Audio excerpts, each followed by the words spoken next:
Okay, Dr. J. Smith back in my office again, back in my studio where I can talk to you. I prefer doing it here than in the other places that I have been traveling, and I have been doing an awful lot of traveling, unfortunately, here in the United States, not overseas, and in a car, so it's a lot more safe when you're in a pandemic.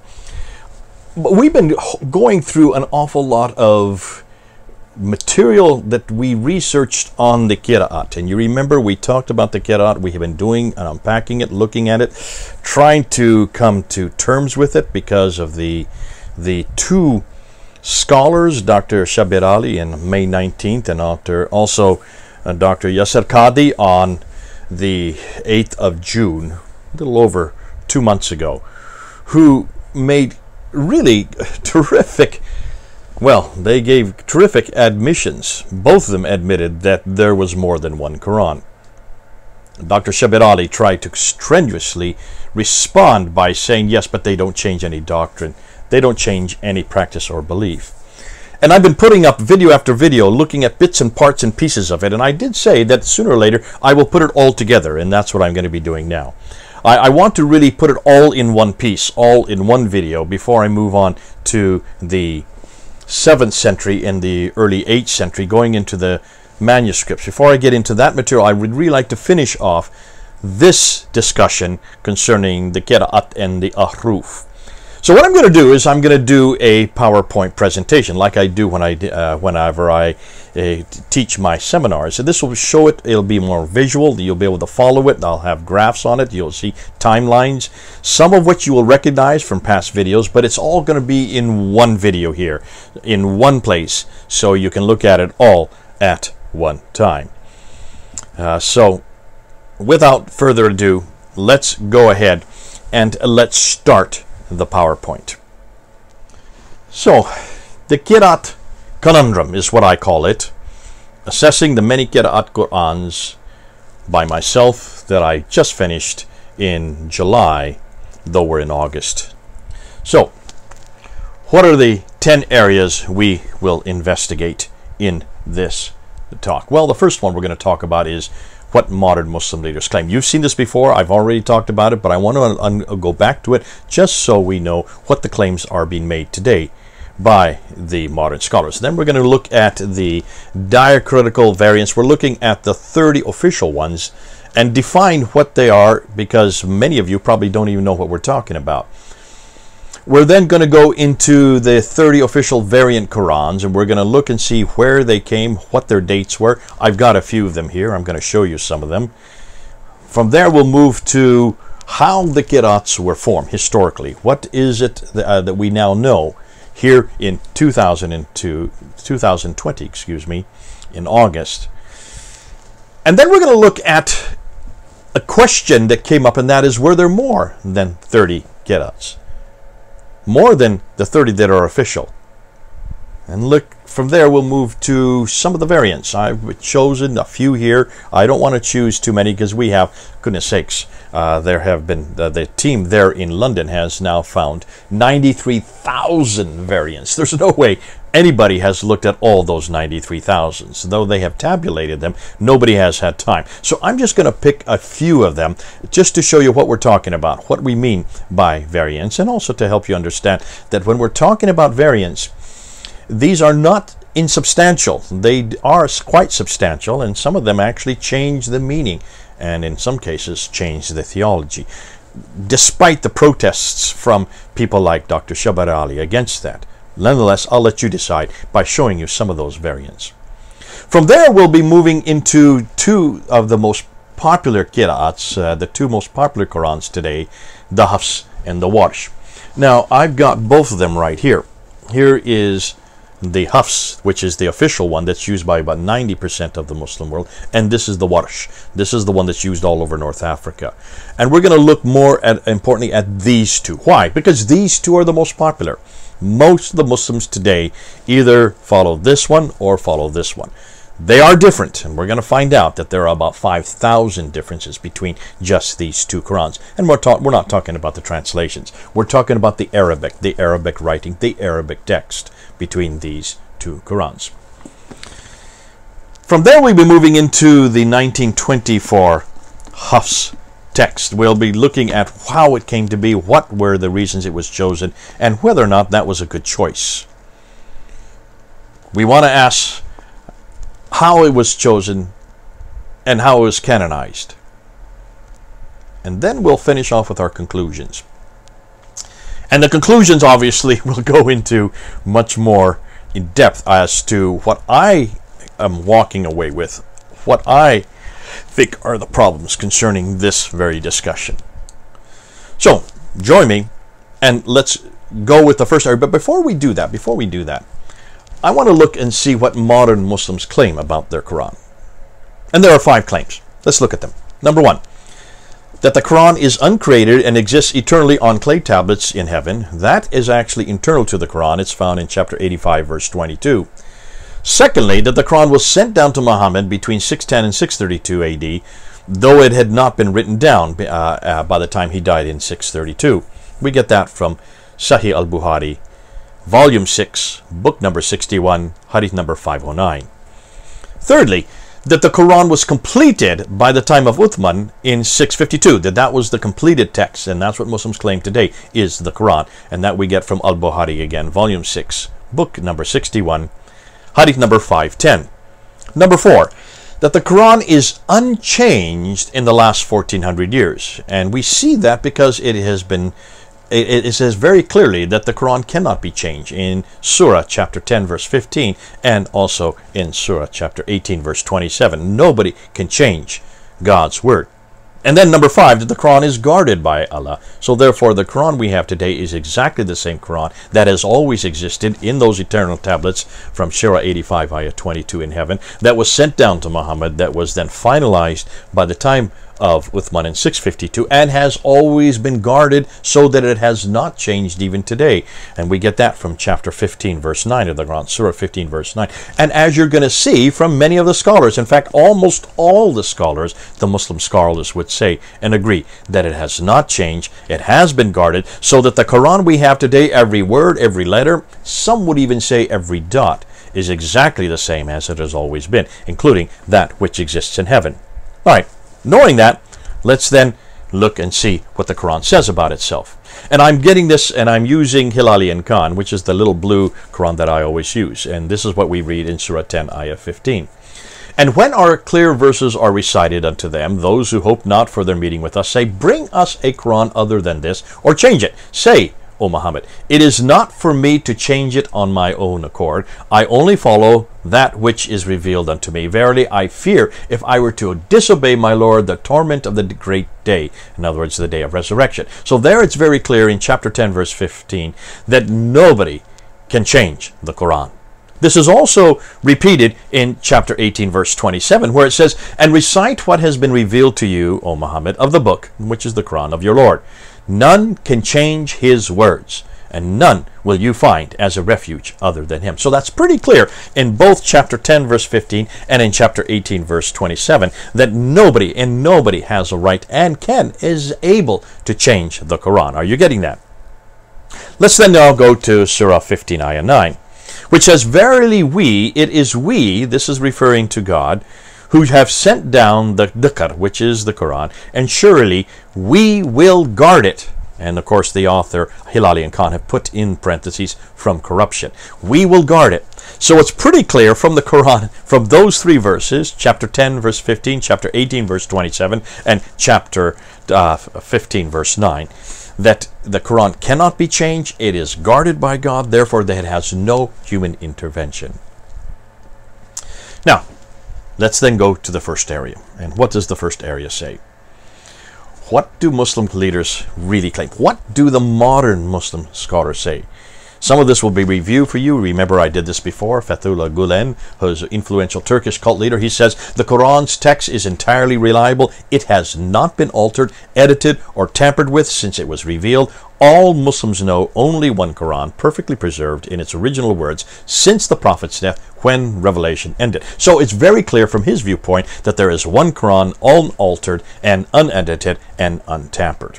Here is a convert to Islam. Her name is Susan Hanif. Maybe because she's a convert, she can be excused. But she says the Holy Quran is the only divinely revealed scripture in the history of mankind, which has been preserved to the present time in its exact original form. So, she's very clear that it's being preserved today in its exact original form.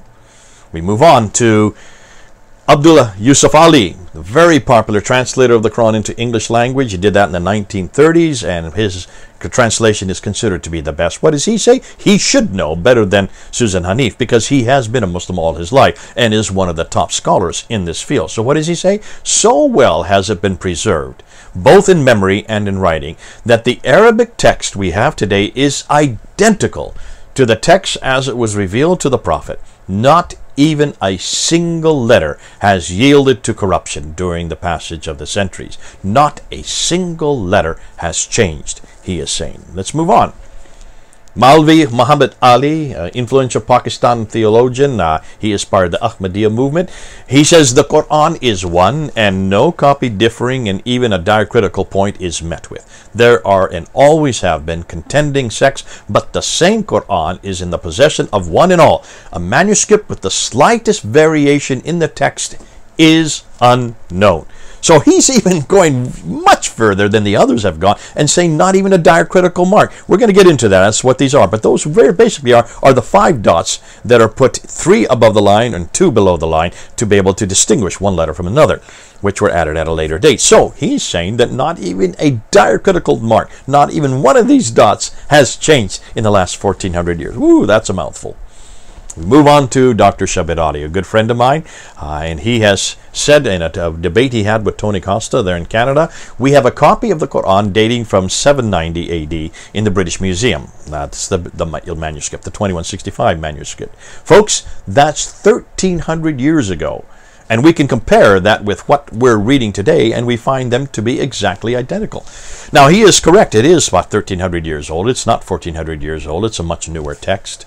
And what he is not correct about is the last part, that it is exactly identical with the Quran we have today and has been around for 1,300 years. What else did he say? Well, he goes on and he makes another claim. He says, but what is important to notice is that throughout the ages of Muslim history, the Muslims have not quarreled over what is the text of the Quran, because the text was known through memory work and through the written materials handed down right from the time of the Prophet Muhammad. As I said, he continues, the 2 copies that were made 1,400 years ago, that's interesting, 1,400 years, one which is in Tashkent, Russia, that's not true, Tashkent's not in Russia, it's in Uzbekistan, for example, has been demonstrated by Ahmed van Denver in his book Ulum al-Quran to be an early copy from that time. And we find no difference between that copy to what we're reading today. That is the Samarkand manuscript he's referring to, that's in Tashkent in Uzbekistan. And he's saying that is exactly like the Quran. So he's made one reference to the manuscript, he's made another reference to the Samarkand manuscript. As we're going to see when we get into the manuscript material, both those are incorrect. Nonetheless, he is saying that there has not been any difference in the text. Woo, boy, he doesn't know what he's getting into when he makes that kind of claim.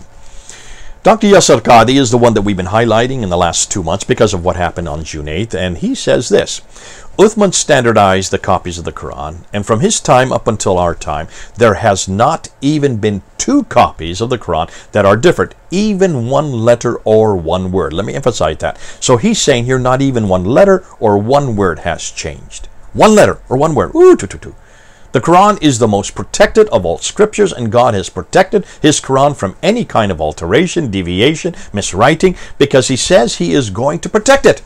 So that's very clear that he is going to protect it. That's in 15 verse 9, chapter 15 verse 9.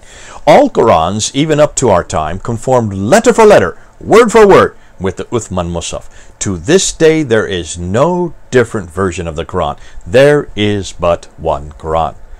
Now, can you see, with these kind of pronunciations, with these kind of references, you can see then why he got hung so easily and so quickly in that interview on June the 8th. Now, let's continue on our conclusions. What do they all agree upon? Number 1, that the Quran we have today has not changed 1 iota since its inception 1,400 years ago. No word or letter has changed, is what they're saying. The Quran we have today is exactly the same as that which is on the preserved tablets in heaven. that today's Quran parallels in every detail that which was revealed to the Prophet Muhammad and was written down completely by Uthman in 652. Thus, no human intervention, there has been no human interference at all. But that is not what the earliest Muslim scholars believed. Now, what is my remit today? Well, we can't really critique uncreated or sent down. That's not really part of my remit, because we're not there. I have no idea of trying to find things that are eternal, and I'm not there in the 7th century to know whether it was sent down. We can critique, however, complete, unchanged, and guarded. Those three things we can investigate. Thus, what I would like to find is, number one, a Quranic manuscript, one Quranic manuscript. Number two, which is dated from the mid-7th century, around 652 AD. Number three, which is complete. That means all 114 surahs. And number four, unchanged, exactly like the 1924 Hafs Quran used today, and irrevocably guarded. That's what I want. I want one Quran from the 7th century, mid-7th century, that's complete, 114 surahs, and is as parallel, word for word, letter for letter, with the Quran that I have here in my hand here, this Quran here. This is the Arabic text. I'm not looking at the English translation. I'm looking at the razm, the skeletal text, the consonantal text. I want to see if any Muslim can come up with any. And this is why this is the thing that I've been saying. These are the same four things that I have said since 2014. In fact, I introduced this with my debate with Dr. Shabir Ali. I asked the same four things. And I'm still waiting 6 years later for a response to this. And we cannot get a response from any Muslim, yet I'm going to ask it again. Because what I want to do now is move into this whole area. And what we want to do is look at the diacritical variants. So let's do that. Now, the 30 diacritical variants defined. These are known in Arabic as ahruf or qira'at. Now, how do you define that? Well, let's move on and let's see how we do it. First of all, I want you to look at those two manuscripts. Well, they're just 2 pages from 2 different manuscripts. One is called the Samarkand manuscript on the left, and the one on the right is known as the Sana'a manuscript. Samarkand from Tashkent, Uzbekistan, and Sana from there in Yemen. Take a look at them. And you notice that they don't have any dots above and below the lines. Those only have consonantal text. They are only letters, roughly around 16 letters that existed in the 7th century. Dots had yet to be invented. They had not yet been created. So to look at that as an Arab today, it would be very difficult to read that. Most Arab speakers would not be able to read it. The scholars can, but not the average Muslim or Arab on the street. And that's why there was a dilemma. Because if you only have these kind of skeletal texts, only kind of have these kind of letters, you've got to be able to read it. So, let's unpack this and show you what we mean.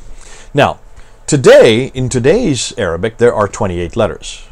28 letters, and here are the 28 letters. However, 6 of them, these ones here, the Aleph, the Kaf, the Lam, the Mim, the Ha, and the Waw, those 6 are unique. They don't need any dots. That's why you don't see any dots above and below them. Those are unique, which means 22 of the letters do need to have the dots to distinguish them, to show them apart. And that's why dots had to be invented. They did not exist in the 7th century. Now, there are some scholars that would say, yes, they have found some inscriptions with dots on them, but very few, but not the 28 letters that we have today. And to be fair, even those scholars would admit that they could have been put in at a later date. So we don't really know whether or not they were. But certainly all the manuscripts, as you saw earlier, the ones that I showed on the screen there, in the slide there, those did not have any dots. And the 6 major manuscripts, the Topkapi, the Samarkand, the Ma'il, the Petropolitan, the Hosseini, and the Sana'a manuscript, do not have dots in them, except some red ones in the Topkapi. And those probably were added at a later date. So that's the problem. You've got to have dots. Otherwise, you cannot read the text. So what are the dots? Where are they? Well, let's just take that one smiley face. All letters usually have a start with that kind of, we'll call it a smiley face, but that kind, I'm being a little exaggerated here. When you put 1 dot above it, it becomes a nun, or a na, N sound. When you two dots above it, it becomes a ta, or a T sound. When you put 3 dots above it, it becomes a tha, or a TH sound. Okay, so there's 3 different letters that you can have by adding 3 different dots. All right, you can get you can see all kinds of possibilities. Now, let's take that same smiley face, and when you put one dot below it, you get a ba, which is the B sound. Two dots below it, you get the ya, which is the Y sound. All right? So, there are two more letters that can be added after the three above. Now, let's put them all together. Na, ta, tha, ya, ba. Can you see? With just by putting and adding those dots or taking them away, you can get all kinds of variations, enormous amount of variations.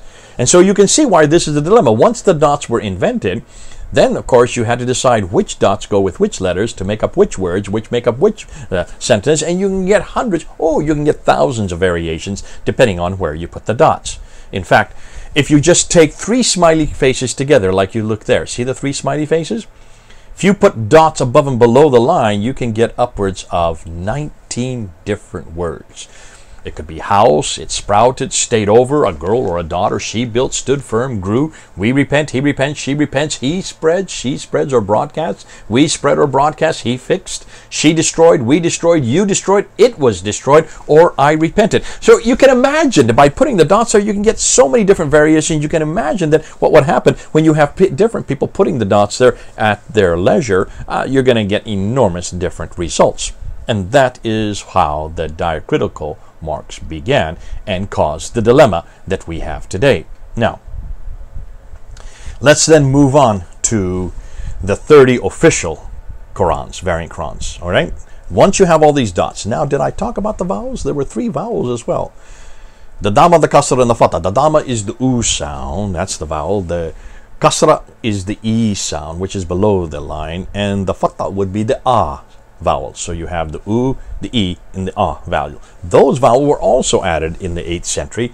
And so with the 5 dots and the 3 vowels, then you get all kinds of variations, because when you start putting them in different words, they mean completely different things. And as a result, you have an enormous amount of leeway as to how you're going to write your text. You're going to write the Quran.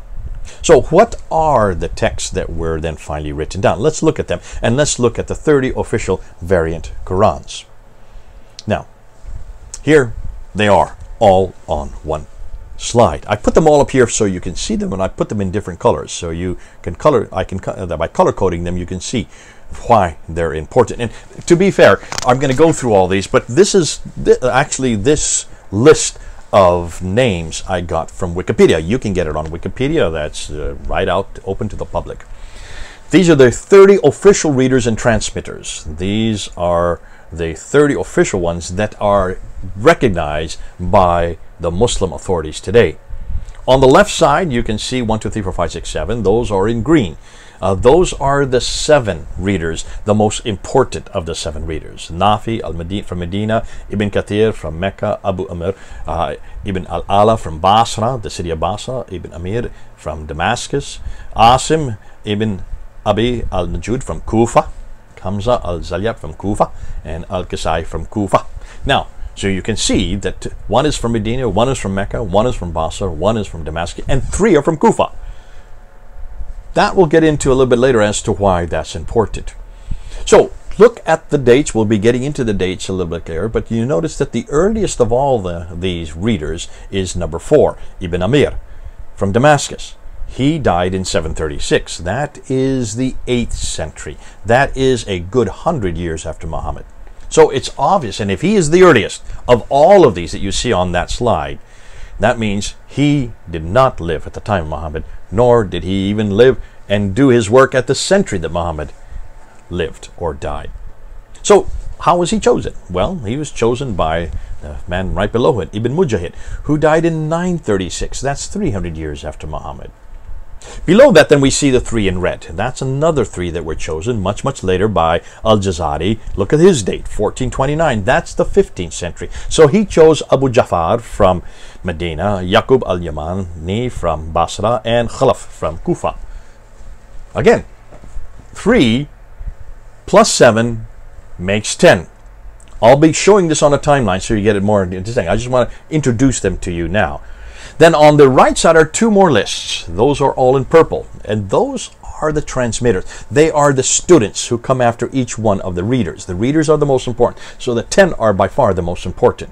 The transmitters are not as important. They are the ones that are chosen much, much later, both by Ibn Mujahid in 936 and also by Al-Jazari in 1429. So each reader has 2 transmitters. That's why you see 2 names after them. What's interesting is Hafs is the one that we're using today. Notice his name is not amongst the readers. He is not amongst the earliest. He is not amongst the 10, the holy 10, or the major 10. We'll get into that. We'll unpack that and show you the significance of that. So let's go on and just take a look at some of the qira'ats. Now, people have said all the time, and I'm getting this from the response, there is no different Qur'ans. This is all nothing than hearsay. Well, take a look at that picture right there. That's Bernie Powers, a good friend of mine from Australia. He has been in the Arab world. He speaks fluent Arabic. He lived in the Arab world for many years. He now lives in Australia. He's teaching there, and he has his doctorate in this area. And yet, take a look. He has been able to find 23. Those are the 23 that he has on display there that he will show you if you go and meet him. So he has found 23 of them, 23 of the official 30. But I want to show you Hatun Tash's 26. These are the 26 she had back in 2016 when we introduced them. These are the 26 we introduced to the world. Now take a look at them. I'm going to put them up one at a time. So there you can see Al-Susi. There you can see Abi Jafar. You can see Yaqub over there. Here you can see Duri Ibn Amr al-Basra from the family of Kasai. Ibn Amr. There you can see Khalaf al-Ashar from the Al-Durai way. You can see there Al-Layth Ibn Khalid. And there's Warsh, one of the Warshes, Al-Zaraq way. Over here is another Warsh from Al-Asbahani way. And then we get Ibn Jamaz, followed by Duri, Ibn Amr, Al-Ala. And then you have the Khalaf, the Al-Shatabaya way. And underneath that you have Al-Kasai. Al-Kasai, who is one of the readers. And over here you have Shoba, who is one of the transmitters. Over here you have Al-Imam Abd Allah ibn Al-Kathir al-Makil from Bazi, and over then on this side Hisham ibn Amr. Al-Bazi, again, Khalaf over here, and then Shoba from Ibn Abi. Al-Iman ibn Amir al-Damashq from Damascus, and Khalun al-Shamiyya ibn Kathir, he is one of the readers. Warish again, Rao, another transmitter, Shoba, and finally Kalun, one of the transmitters. So those are the 26 that Hatun Tash has in her library. These are the 26 we held up at Speaker's Corner and caused such a furore, and that's when Muhammad Hijab probably saw them for the first time, and he went through a crisis of faith, and he tried to call out all the Muslims not to watch us, not to hear us. Why would he be calling out the Muslims not to watch us and to hear us if he himself did not know how to deal with this? You can see he was concerned by this, and that's why 4 years later, back on June 8th, he then asked about these different Qur'ans to Dr. Yasser Qadhi, and you can look and see what happened after that. That's been up for 2 months now. Excuse me, it has now been taken down about a week and a half ago. It was taken down off the both of their sites, but we have it up on our sites, and you can see the damaging 25 minutes. I have put a synopsis of it, a 30-minute synopsis of it. I've also have about 7 minutes just of the most damaging comments that Yasser Qadhi made in that interview. All of that is available, and that's why it's so important that we go and look at these, because that was something we introduced 4 years ago, which caused the crisis of faith amongst people like Muhammad Hijab, which then caused him to then do this interview, and that of course exposed exactly what the Muslims have known, because almost every one of these names that you see on those slides that I just put up, every one of those people lived between the 8th, 9th, and 10th century. The 8th, 9th, and 10th century. We're talking about over 1,000 years. These names, these Qur'ans have been around for over 1,000 years, folks. Now, here are the 37. This is a recent picture that Hatun sent me. These are the 37 that she has collected. You can see the 26 there. Added to that another 11. So she has now collected 37. Well, you might say, hold on a minute. There's only 30. I thought 30 official ones. There's others, and you'll see why once we get to Hafs later on. Let's move on, because what we want to do now is ask how these qira'ats were formed. What was it that went on? So let's go and let's start. These are slides from Bernie Power when he came on my Fander Films. We did a live stream together a few weeks ago, and these are from his PowerPoint, and he's allowed me, permitted me to show them. And I just want to look at that right side. You can see the green circled, those are the 7 reciters, or the readers is better known. Those are the 7 that all the Muslims talk about. Those are the 7 supposedly that existed at the time of Muhammad. But look at their dates.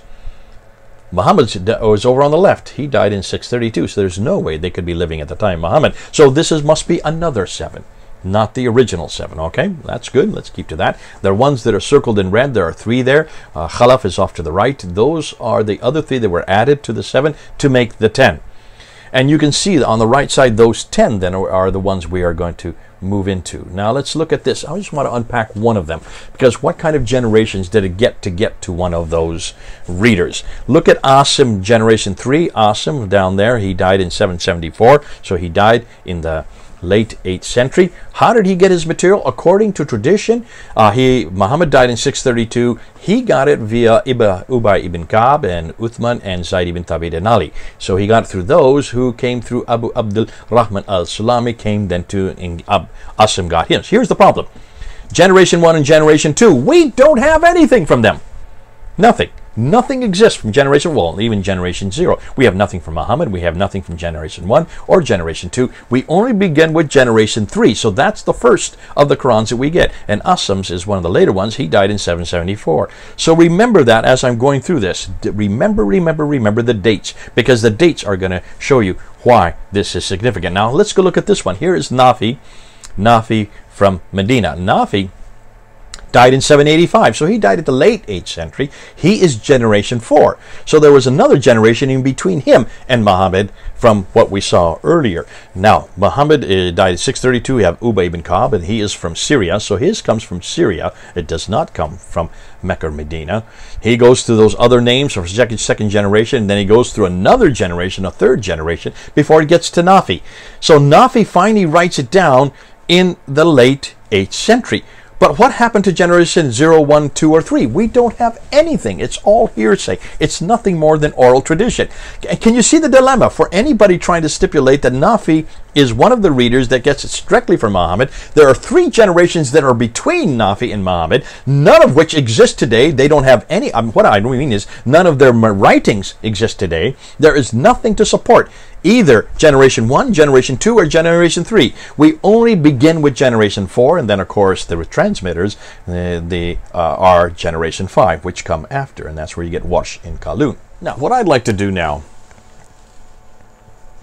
is go to and show you a timeline and put in the timeline the dilemma that we have in 2 different centuries. One, the 7th century, and then the 8th century. So let's go ahead and look at how the Qira'ats were formed in the 7th century, so to speak, okay? To do that, let's open up to the timeline. All right, here you can see Muhammad was born in 570 and dies in 632. Now, he received the Quran between 610 and 632, and he received that from Jibril, and that Quran would have been the Qurayshi dialect, because that's the only dialect he spoke. He would have not known any other dialect. He was from Mecca and Medina. They didn't speak any other dialect. So it would have been the Qurayshi dialect. That would be the one that would be revealed to him. But he noticed that while he was there were other people who didn't understand his dialect, which is understandable if they were coming from other parts of the empire. And so he says to Jibril, and there are a number of hadiths, I won't go into them right now for lack of time, that he would like to have other dialects so they could understand it. So Jibril sends to him or recites to him 6 other dialects. So to begin with, we had that first Quran, the Qurayshi Quran. But when he asks for these other dialects, Jibril then gives him the other dialects, 6 different dialects, which is rather odd since he wouldn't have known, Muhammad himself wouldn't have known those dialects. He never lived in Kufa, or never lived in Basra, or never lived in Damascus. These are the two cities in Iraq, the other city in Syria. He would have not have known those dialects, so how would he even know how to then recite them? But nonetheless, that's what the traditions tell us. So 7 dialects are then given to Muhammad during his lifetime by Jibril, known as the 7 readings. So now we don't have one Quran, we now have 7 Qurans. Now Muslims will get upset by that and say, oh no, these aren't different Qurans, these are nothing more than readings, these are nothing more than recitations. Nonetheless, they certainly are different from each other, otherwise why would you even need so? Why would you even have to request it? So obviously these must be 7 different readings, or let's just call them 7 different Qurans. That existed at the time that he died, 632. We do know that right after he died, and we've already gone through this before, it's not for this session, but we do know that Abu Bakr then, when he died, had Zayd ibn Thabit, the secretary of Muhammad, write the first Quran, the very first one written down, because these were nothing more than recitations. They need to be written down, because at the Battle of Yamamah, 70 of them were killed who had been memorizing them, and the crisis existed. If you have everybody who had memorized it dies off, you're not going to have any Qurans left, and so that's why they had to have Zayd ibn Thabit write down that one Quran. That was given to Hafsa, one of the wives of Muhammad. She put it under her bed and kept it there for 20 years. Now we come to Uthman, the 3rd caliph. And in 652, there you can see Uthman, in 652, he is having a battle, not himself, but he sends people to do battle up in Azerbaijan, up in the northeast. And the Muslims that leave from Medina and Mecca, who are Qurayshi Muslims, they would speak the Qurayshi dialect, they come across other Muslims who from Syria and from Iraq. And they battle together, but they go to the mosque and they recite the Quran. And of course, the Meccan and Medinan Muslims who speak only Qurayshi dialect hear other Qurans or other dialects, and they get infuriated. They even come to blows, it says, according to some of the traditions.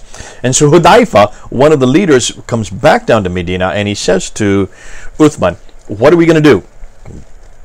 We cannot have many different Qurans, much like the Christians and Jews who have many different Bibles. We must just have one Quran.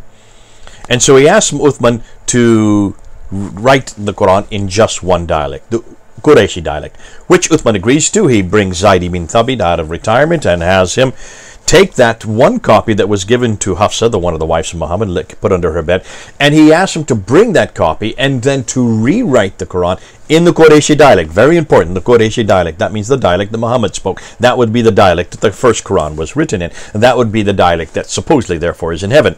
And that would be the dialect that he wanted to make one Quran from. So he made that dialect and had Zayd ibn Thabit, made it. Zayd ibn Thabit gives it to him. And then Uthman does a very interesting thing. He then takes all the other dialects, all the other Qurans. Now, these have to be written Qurans because he burns them. You don't burn recitations. How can you burn someone's lips or someone's mouth or someone's talk? You have to burn scripts. You have to burn paper or parchment or vellum or papyrus. And so he burns everything that disagrees with his Qurayshi dialect, all right? That happens in 652. Destroys them all. So there are no other Qurans, only one. So we're now back to one Quran at the time of Uthman, 652. Now, that's all fair and well to say, but then he wants to ensure that there is only one. So he then sends out 5 copies to 5 different cities. And there's the map. Let's take a look at what the 5 cities are. He leaves one there in Yathrib, which is Medina. That's what it's called today. Sends one to Mecca. And then he sends 3 others. One to Al-Ulbil, which is now Basra today. One to Al-Hira, which is now Kufa today. And the other one to Damascus, which is still Damascus today. Now, those are the 3 other cities, 2 in Iraq, 1 in Syria, that he sends the other copies, the Qurayshi copies. He wants to make sure that they are Qurayshi. But now, you notice I've got their black circles. Why? Well, because those are the areas that Uthman had the Qurans destroyed. Those are the other dialects. Those are the other recitations. So they would only be black at that time. But by sending these 5 copies up to those 3 cities, look what happens. They are replaced from black to green. They are replaced by the Qurayshi dialect. So now only the Qurayshi dialect will be found in those three cities in Iraq and Syria. Therefore, by 652, or shortly after, he sends these 5 copies of the Qurayshi Quran, and he sends a reader with every one of them to ensure that only the Qurayshi will be read, only the Qurayshi will be used, only the Qurayshi Quran will exist. That's the one Quran that must now be all over, so that it will not have many different Qurans. Okay, that's the dilemma that has been solved in the 7th century. Hold on a minute. Hold on a minute. We're also told that there were other manuscripts. Ubay ibn Ka'b, take a look at that one in red. That Ubay ibn Ka'b's manuscript of the Quran becomes very popular in Damascus. We're told this by the traditions, by the way. You notice I keep on saying the traditions. I'll come to that. Hold on. So the traditions also tell us that his Quran had 116 surahs. There's only 114 in the present day Quran, so that's 2 extra surahs. And then there was another Quran that became very popular in Kufa. That was Ibn Masud's Quran, and he only had 111 surahs. He didn't have Surah 1, he didn't have Surah 113, and he didn't have Surah 114 in his Quran. So already 2 different Qurans from 2 different cities, one Damascus, one Kufa, that did not have the same number of surahs as the Quran we have today, 114. A third man, he was from Basra. His Quran does have 114 surahs. His therefore does agree with the Zayd ibn Thabit Quran. Zayd ibn Thabit, who is from Yathrib. But hold on a minute, Zayd ibn Thabit from Yathrib, that one is not corrupted. It is the Qurayshi Quran. So here we have from the traditions that there are other Qurans that are not like the Qurayshi Quran that is circled in green there from Yathrib and Mecca. These 3 are from up north again. Are you seeing the contradiction here? Are you seeing the difficulty here? Because you're getting traditions that disagree with each other. 5 copies were sent to make sure that all the copies in all the other outlying areas are Qurayshi, and yet then we get references to 3 other Qurans that are not like the one that is there in Mecca and Medina in the Hijaz. So that's the 7th century. So a conclusion, from the one Quran that was given to Muhammad between 610 and 632, 7 then were created, well, including that one, so 6 others. So now we have 7 Qurans by the time he dies in 632. And then when Uthman comes to power, and in 652, he then eradicates all the others and brings it back to one Qurayshi Quran, sent to 5 cities with 5 readers to make sure that they remain Qurayshi. But then we get these traditions that seem to tell us, hold on a minute, there are those 3 that are up the north that don't agree whether or not they're Qurayshi or not. It's interesting. Hold on to that, because we'll be coming back to that later on. Let's now jump to the 8th century, because here's another problem. That's the 7th century problems with the Qira'ats. Well, let's go to the 8th century. And in fact, I'm going to put it up on the slide there and take a look at this timeline. I'm going to say it from the 8th to the 10th century. Because what happens in the 8th to the 10th century is different than what happens in the 7th century. Now, we've always been told that these 7 were the 7 that were revealed to the prophet while he was still living, so it had to be before 632. That's when he died. But that's not the names of the 7 that you're given whenever you ask a Muslim about them. Ask any Muslim, and I'll ask Muslims right now who are watching, what are the name of the 7? Who are these 7 recited? Where are they from? Where do they belong? To do that, to understand that, we need to go to the timeline again. So let's go to the timeline. There you can see the timeline of the Qira'at. Now let's start with Muhammad. Muhammad dies in 632. There you see his name. By that time, we know that there was 7 Qira'at, or 7 different recitations, or 7 dialects. So Muslims have a hard time understanding what these Qira'at mean. And then we know that it was brought back to 1 again, as we saw in the earlier timeline with Uthman. Uthman brought it back to 1 in 652. 652, he brings it to 1 and sends it to those other cities. However, hold on a minute. Take a look at this.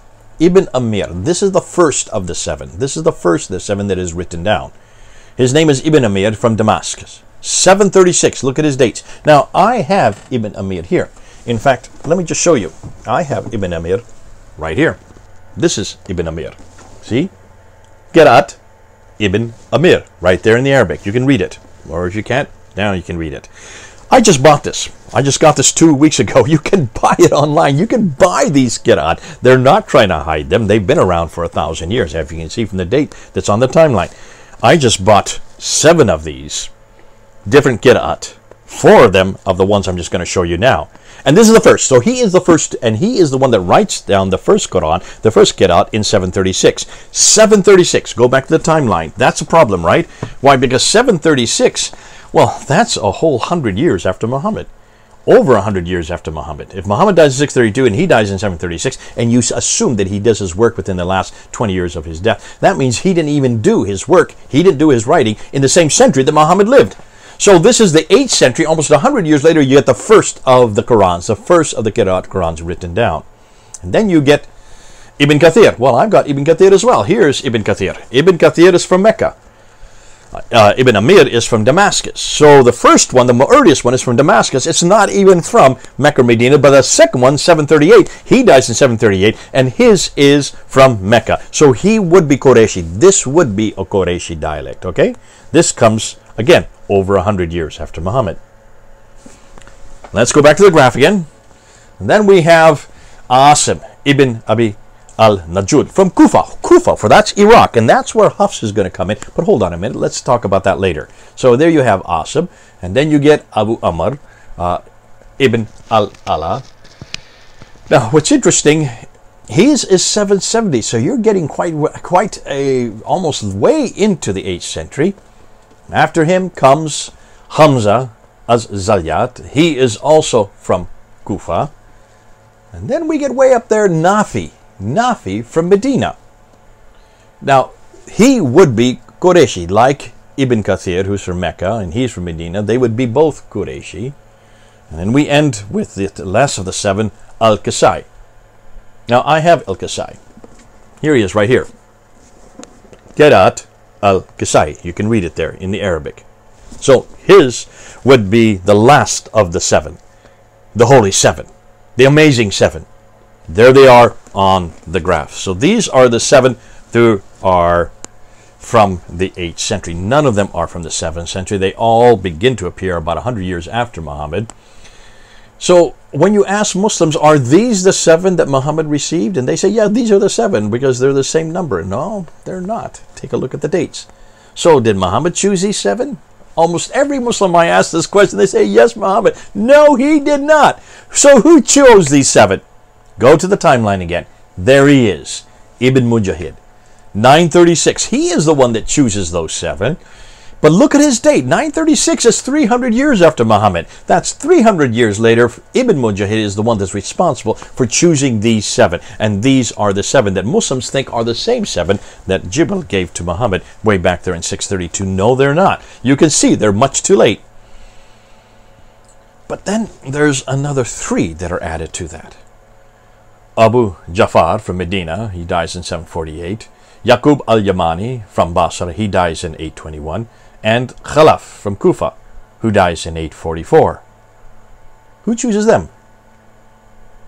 Well, that's the guy that chooses them, Al-Jazari, who dies in 1429. 1429, that's the 15th century. That's almost 800 years after Muhammad. Almost 800 years after Muhammad. Just under. And that's the guy that chooses those 3, with Mujahid choosing the first 7. These are known as the 10 official Qur'ans. This is the creme de la creme, the best of the best according to Dr. Yasser Qadi. And he says this over and over again in his videos. Those are the 10. Chosen by Ibn Mujahid in 936 and Al-Jazari in the 15th century, 1429. Take a look at them. What's missing? What's missing? Well, what's missing is this guy. This guy's missing. This is the official Quran used today. This is the Quran that was chosen in 1924 by Muhammad ibn al-Husayni al-Haddad there in Cairo for the high schools there in Cairo, for the Educational Authority, and then was made the official Quran for all of Egypt in 1936, and then made the official Quran for the whole world by King Fahd there in 1985 in Saudi Arabia. So this is the canonical text. This is the official Quran that everybody, well, 90% of the Muslim world uses. And this is known as the Hafs Quran. Hafs is the man who wrote it. Hafs is the man that created it. Hafs is a man that died in 796. Where is his name on that list? Let's look at that list again. Nafi, Ibn Kathir, Abu Amr, Ibn Amir, Asim, Hamza, Al-Kasai, Abu Jafar, Yaqub, Khalaf. Where is Hafs' name? He is not there. He is not amongst the major 10. If he's not amongst the major 10, why in the world have we chosen him? Why is he then the official Quran for today? And has been since 1924 for the whole world since 1985. There's a problem here. So where does he come in?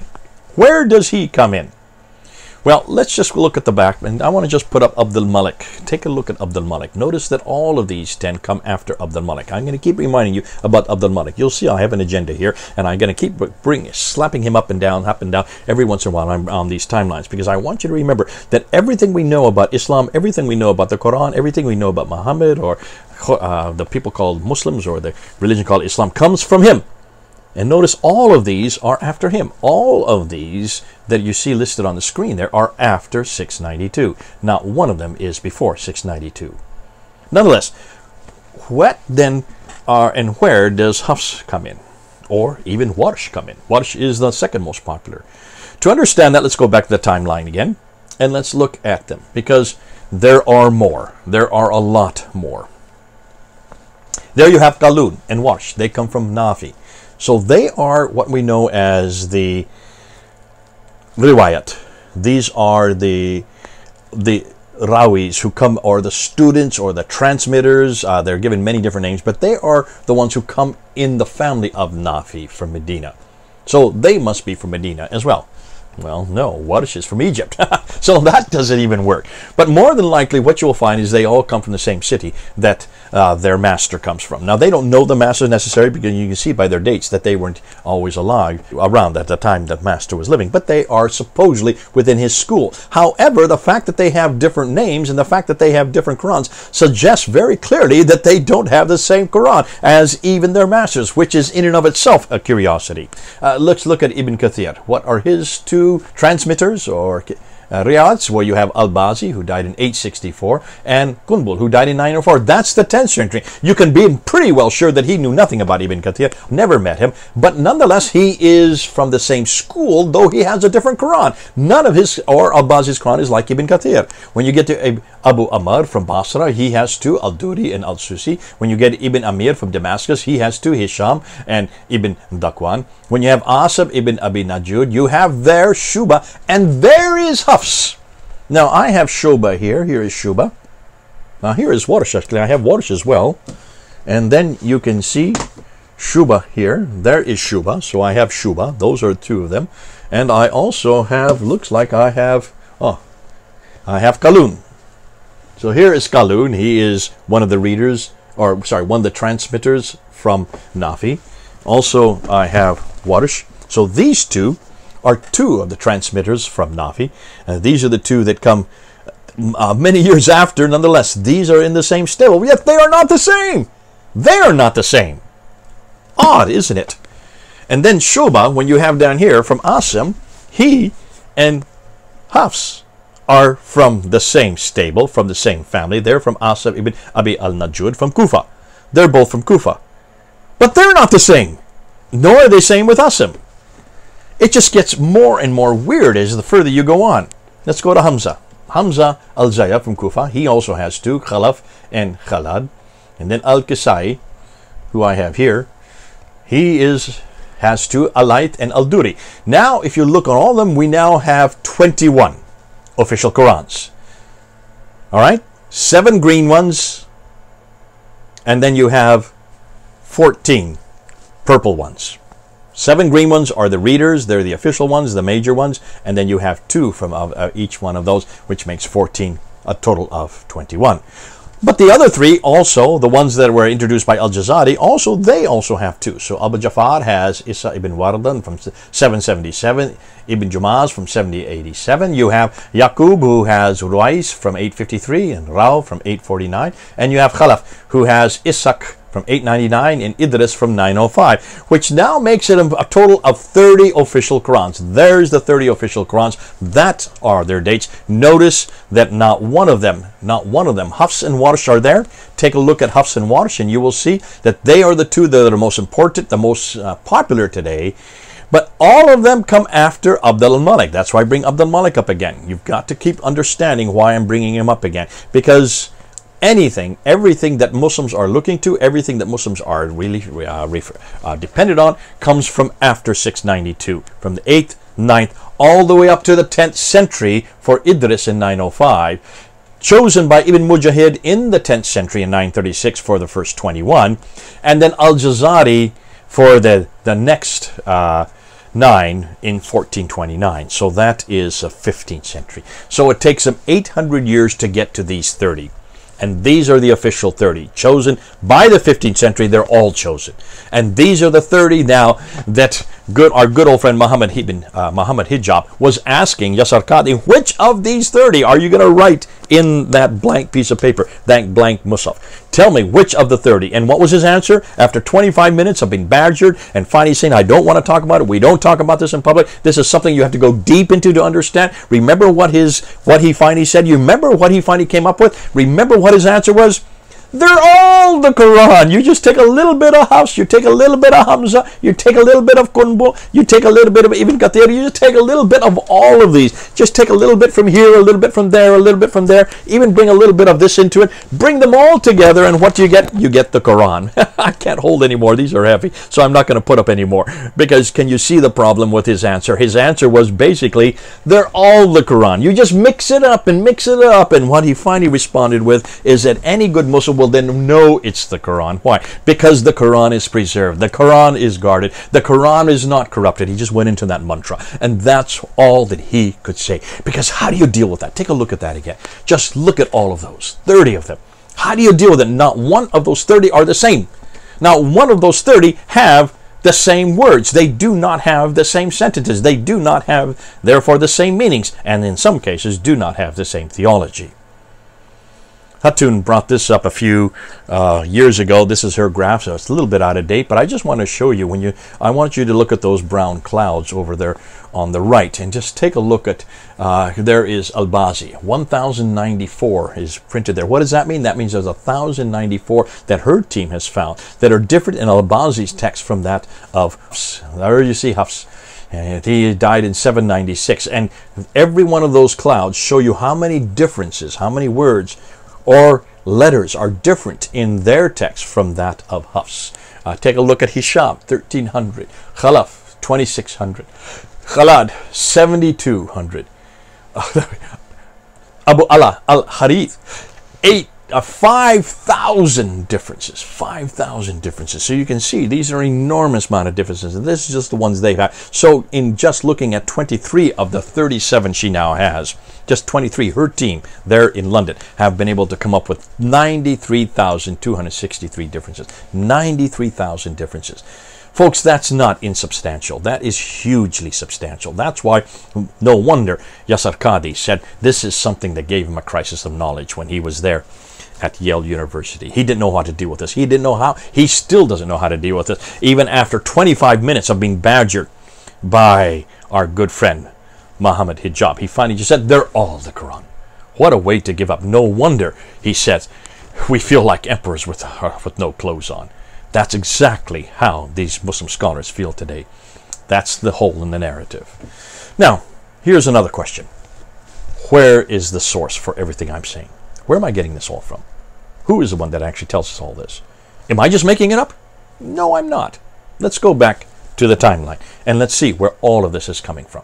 Well, there you got Muhammad, 632. There you got Uthman, 652. I've been putting that up so you can just keep saying it's consistent. There are the 30 Qira'at. I've got them up now. They're all 30 there. 7 of the green ones, those are the first 7. Then you have the red ones, the 3 red ones that come after. Then you have the other 20 of the purple, chosen by Ibn Mujahid and Al-Jazari from 936 and 1429. So where do we get all this from? How do we hear about all these stories? And we now have these these books here. I can see them. You can see I've got them, so you can actually buy them. You can get them online. You can order them. So we do have those to refer to. But where did all this begin? Did this all... where is the source? Where is the source? Well, the first one we get is Ibn Ishaq. Ibn Ishaq, we're told, is the first to write down the prophet's biography. So he's the first one to write this down. He dies in 765. How do we know about Ibn Ishaq? Well, we don't have anything from him today. Nothing exists that is written by him. There's no documents or any book or any parchment or any vellum of his. It's this man here, Ibn Hisham, who dies in 833. He takes what he likes of Ibn Ishaq and throws the rest away, and only retains what he likes. So, which means he probably throws most of it away. So we can get rid of Ibn Ishaq, because really it's Ibn Hisham. So I have a book by Ibn Hisham. Here it is right here. And this is the biography of Muhammad. This is what we're talking about. Now, interesting. They say Sirat Rasul Allah, written by Ibn Ishaq. Muslims want you to believe this is written by Ibn Ishaq, because they want you to believe this comes from 765. Most of this, most of this is not from Ibn Ishaq. It's from Ibn Hisham. That's why I put the date 833, and that's why you'll see I've gotten rid of Ibn Ishaq there, because really there's nothing from Ibn Ishaq that we have today. The only extant material is Ibn Hisham, 833, 200 years after Muhammad. Then we also have Al-Waqidi. If you go back to the timeline, Al-Waqidi, he dies in 835. Those are two of the biographies of Muhammad. And then we start getting the Hadith. These are the sayings of Muhammad. And the first we get is Al-Bukhari, 870. And then after that we get Sahih Muslim. After that we get Ibn Dawud, Abu Dawud in 899. And then we get Al-Tabari, or the Tafsir and the Tahriq. Those are the other two genres. The Tafsir would be the commentaries, and the Tahriq would be the history. So looking there, take a look at those names in blue. Notice the dates. Look at the dates. 833, 835, 870, 875, 899, and 923. All of them are the 9th and 10th century. 9th and 10th century. Why is that important? Well, remember Abdul al-Malik again? Remember I said everything we're going to find out about Islam, about everything we know about who Muhammad was, what he did, what he said, where he went, where he lived. All these stories that surround his life do not come from his time period, do not come from any eyewitnesses. They only begin to appear with Ibn Hisham. Let's look at the Qur'an. So the Qur'ans are 44 years after Abdul al-Malik. The first one appears in 736. But when you look at the life of Muhammad and you look at everything we know about Islam, they don't appear for 141 years after Abdul al-Malik. 141 years after Abdul al-Malik, who is the first to introduce this man, Muhammad. He was the first to introduce the Qur'an, who is the first to introduce a people called Muslims and a religion called Islam. 692, that's 141 years. But take a look and see when it comes after Muhammad. That is 200 years. That's why you must be careful about the sources. The sources can get you all wrong. You need to look at a graph like this. You need to look at a timeline to look and see how late we're talking about everything we know about Islam, everything we know about the Quran. The very first Quran that is written, 736. The very first story about Muhammad, 833. The very first sayings about Muhammad, 870. The very first references to what we know as the commentaries, that is 923. The first person to choose these, the first 21 is 936, Ibn Mujahid, and the other to choose them is not till 1429, 15th century, for Abu Jafar, Yaqub, and Khalaf. That's why you need to look at the timeline to see that almost everything we know about Islam, everything we know about how it began, all the important thing about who this Quran is, what it is, and how it was put together is from 200 to 300 years after the fact. 200 to 300 years after the fact. Take that on board. Now, let's go back. And let's go back and go to the next section. Because the next section is, are these 30 the only ones? Are these the only ones? No, they're not. No, they're not. Here's a Qira'at. Remember Muhammad, there he is, dies in 632. Uthman gets his Quran, puts it together. The first time we have a one singular Quran, the Qurayshi Quran, in 652. So, let's review. Remember the 10 readings? There they are. Followed by the 20 narrators. There they are, along with Warsh and Hafs, who are the two most popular today. Were there more? There were more. Many, many more. What am I talking about? Well, we have a man, Shadi Hekmat Nasser, who wrote his doctoral thesis in 2012. The transmission of the variant readings of the Quran, put out by Brill there in Leiden. and read from page 144 to 156. I'm going to show you what he's been telling us. And there's more that's coming out this month in August that we're going to get, which I can't wait. But Shadi Nasr, he shows us that between the time that the initial 8th century reader Ibn Amir of Damascus created his Qira'at Quran and the 10th century, when the original 7 readers were appointed by Ibn Mujahid, we have an intervening 200 years. So that's roughly from 736 to 936. Well, not roughly, that is 736 to 936, 200 years, right? In those 200 years, there were many other transmitters known as rawis, students or narrators or transmitters. We've only seen 20 of them, right? We thought that's all there is, just 20 of them. 2 for each of the 10. No. According to Nasr, there were many, many more. In fact, so many that it became a crisis, forcing Ibn Mujahid to appoint just 2 transmitters for each of the 7 canonical readers. Let's review. Now remember, there they are. Those on the green, the red, and the purple are the 30, right?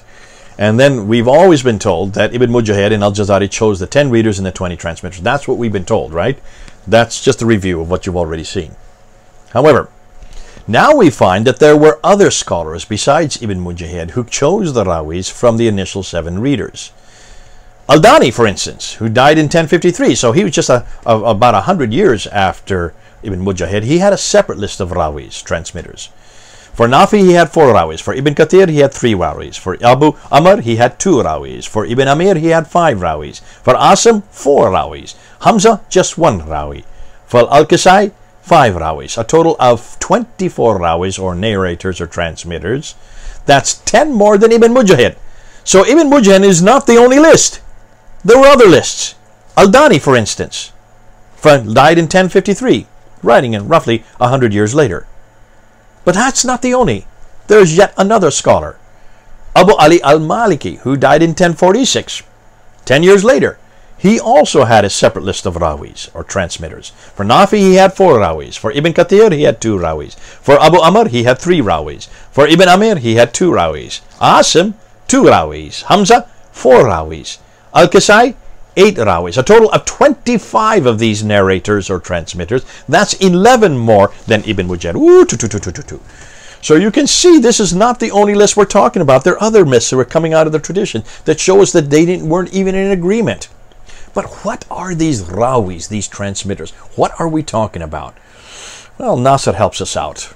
And he says, usually they were chosen, these rawis, by the largest number of students who come after them. In other words, they were chosen by being the most popular. Isn't that rather odd?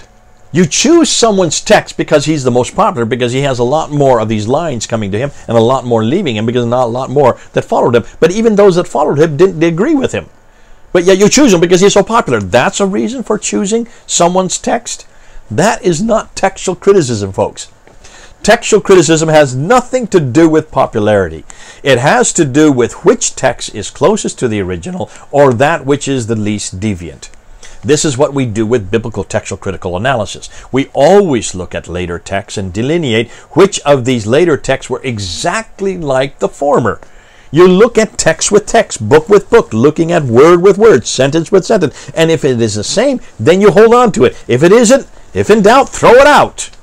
That was not done with the Quran, not at all. And it certainly was not done with these rawis. Their only concern was how many students they had who followed in their line, and whether any of these lines were single strands, which were then, of course, thrown out.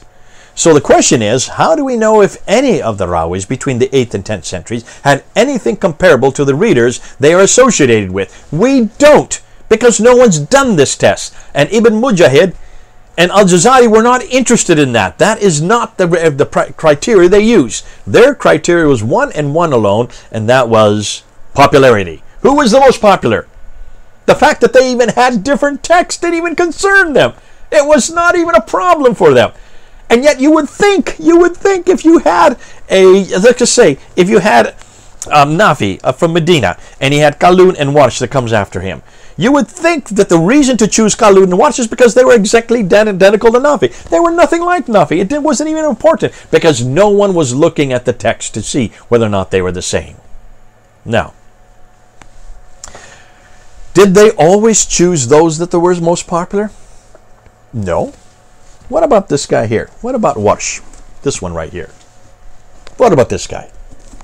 Was he chosen because he was the most popular? No, he was not. He died in 812. And there were others that should have. In fact, Ismail ibn Jafar and al-Musayyabi, two of those who were in the same line with Nafi from Medina, they were also from Medina. They were chosen, should have been chosen along with Qalun, but they weren't. They were much better because they had many more lines coming after them. They were much more popular than Warsh. Warsh was not that popular. So then why was Warsh chosen along with Qalun for Nafi's team? The reason he was chosen, it turns out, is because he was living in Egypt. And they already had these other three that were from Medina, and they already had chosen Qalun, so they didn't need anyone more from Medina, so they went with Warsh. They went with this guy. So he has nothing to do with popularity. He has to do with geography, where he lived. You can see, even that is not consistent. Now, according to Nasser, there was also Al-Dani, also lived and studied in Egypt, and that's one reason why they chose him, because Al-Dani wanted him. Thus, Warsh was chosen because of where he lived. It had nothing to do with his ability or whether he had a better Quran or even if he had a large number of followers, but simply where he lived. Oh, dear. So, how many of these intermediary rawis were there? Well, were there more than 20 or more than 30? Let's see what Nasser shows us using some of his graphs.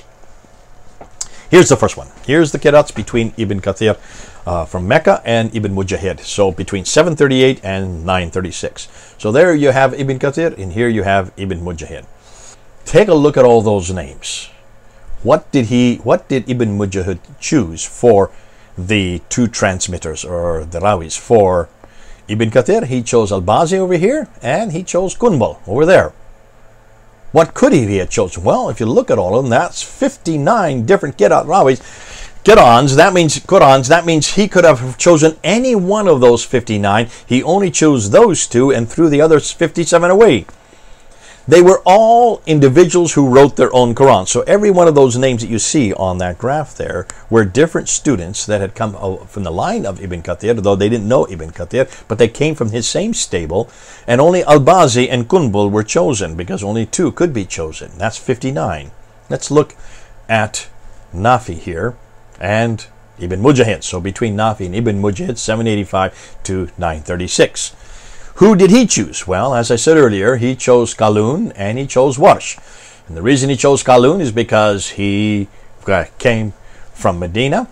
He could have chosen Al-Musayyabi, who you see a little over there to the left, or Ismail ibn Jafar. He should have chosen those two who are further to the left, because they're also from Medina, but they had much better lines. Look at all the students that come underneath them. But no, he chose Warsh. And the reason he chose Warsh is because Warsh was from Egypt.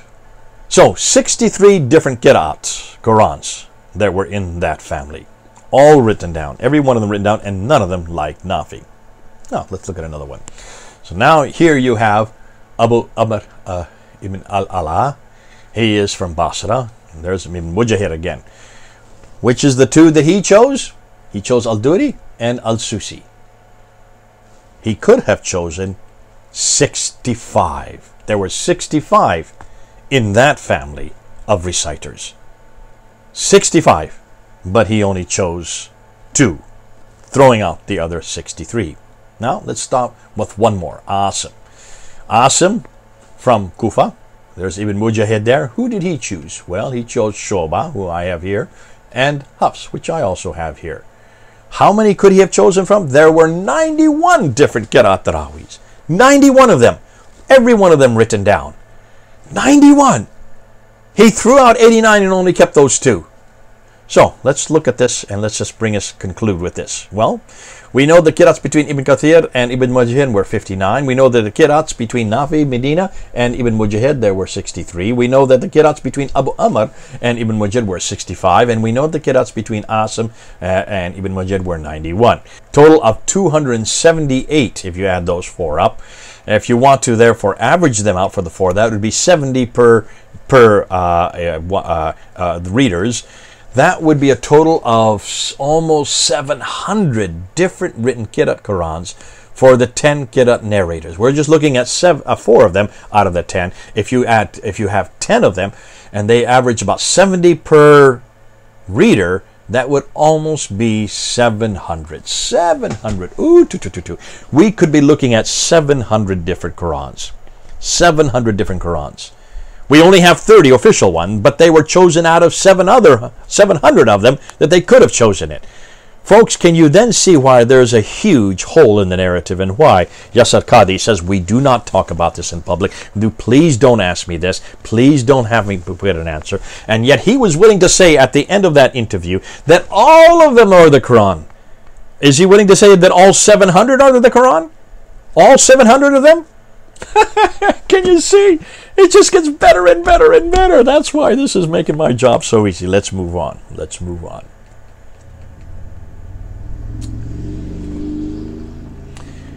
Now let's look at some of the Qira'at variants. And these ones, I'm just going to go through a few of them. I'm not going to show you too many of them. But I want to show you one here. Let's start with this one. This is Surah 2, Ayah 10. On the left you have Yaksibuna. In their hearts is a disease, and Allah increases their disease. A painful doom is theirs because they lie.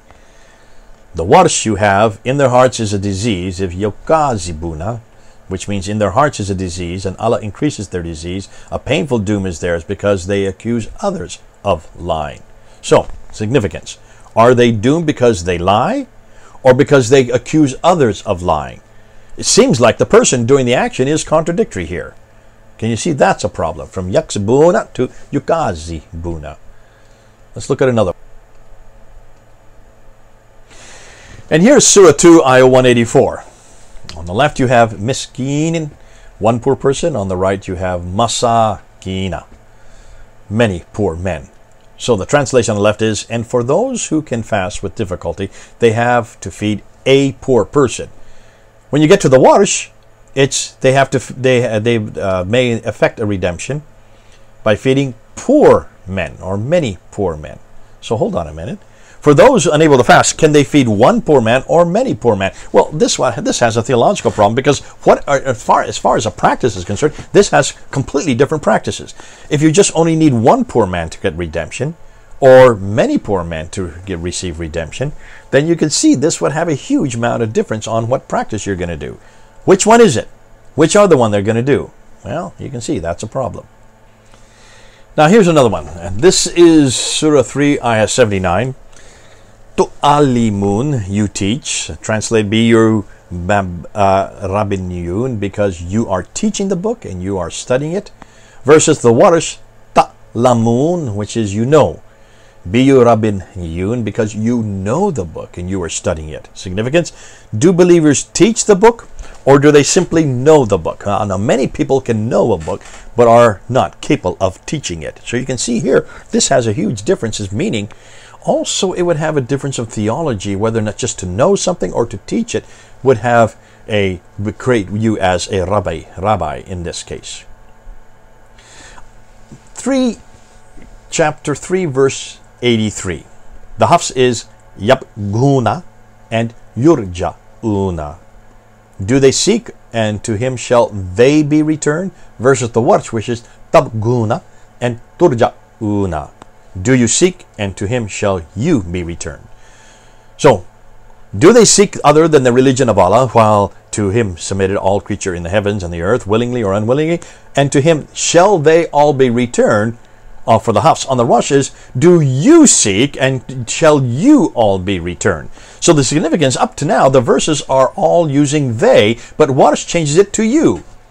Is this a plural form or a second masculine singular form, who seeks and returns? So you can see here is a grammatical mistake as well with the Warsh. So obviously either the Hafs is correct or the Warsh is wrong, and I would suggest the Hafs is correct on this one, and the Warsh is wrong because it's not only is it not that it's being consistent, it is a grammatical mistake. Here is Surah 6, Ayah 115. On the Haf, it says Kalimatu. Warsh, it's Kalimatu with a Dagar Aleph. You look, you can see the Dagar Aleph there just above the yellow mark. One is word, the other is words, plural. And the word of your Lord has been fulfilled in the truth and in justice. None can change his words. And he is all here and the all-knower.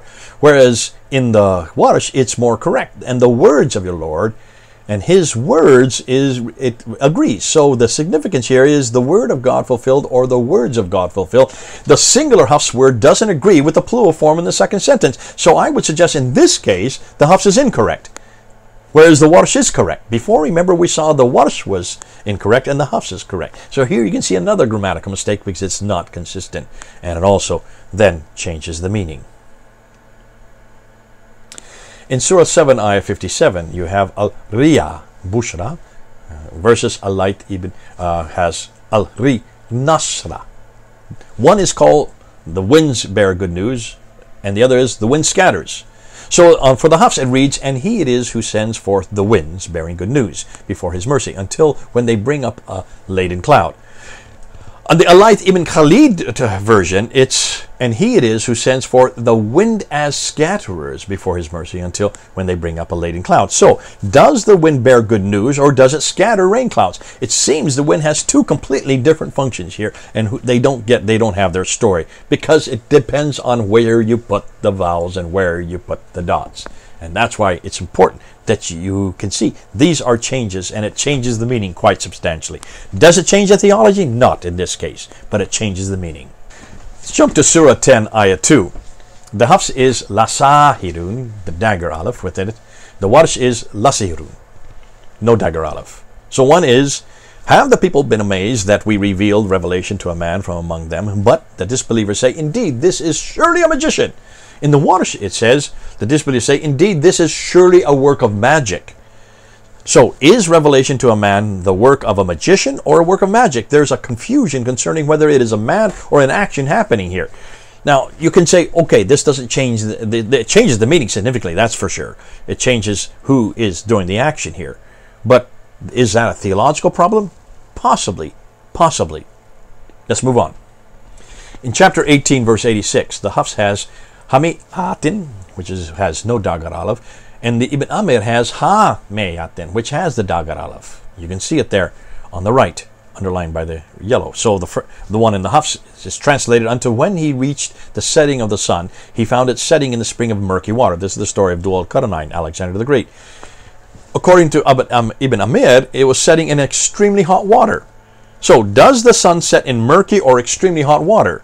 There's quite a difference between dark and gloomy and extremely hot as for when it comes to water. And of course it changes the whole significance of this story itself, because if the sun's setting in just murky water, that's different than it's setting in what it's causing to make the water boil by the sun setting in it. So you can see even there the whole context of what the sun does to water changes depending on which one of these you're going to go with.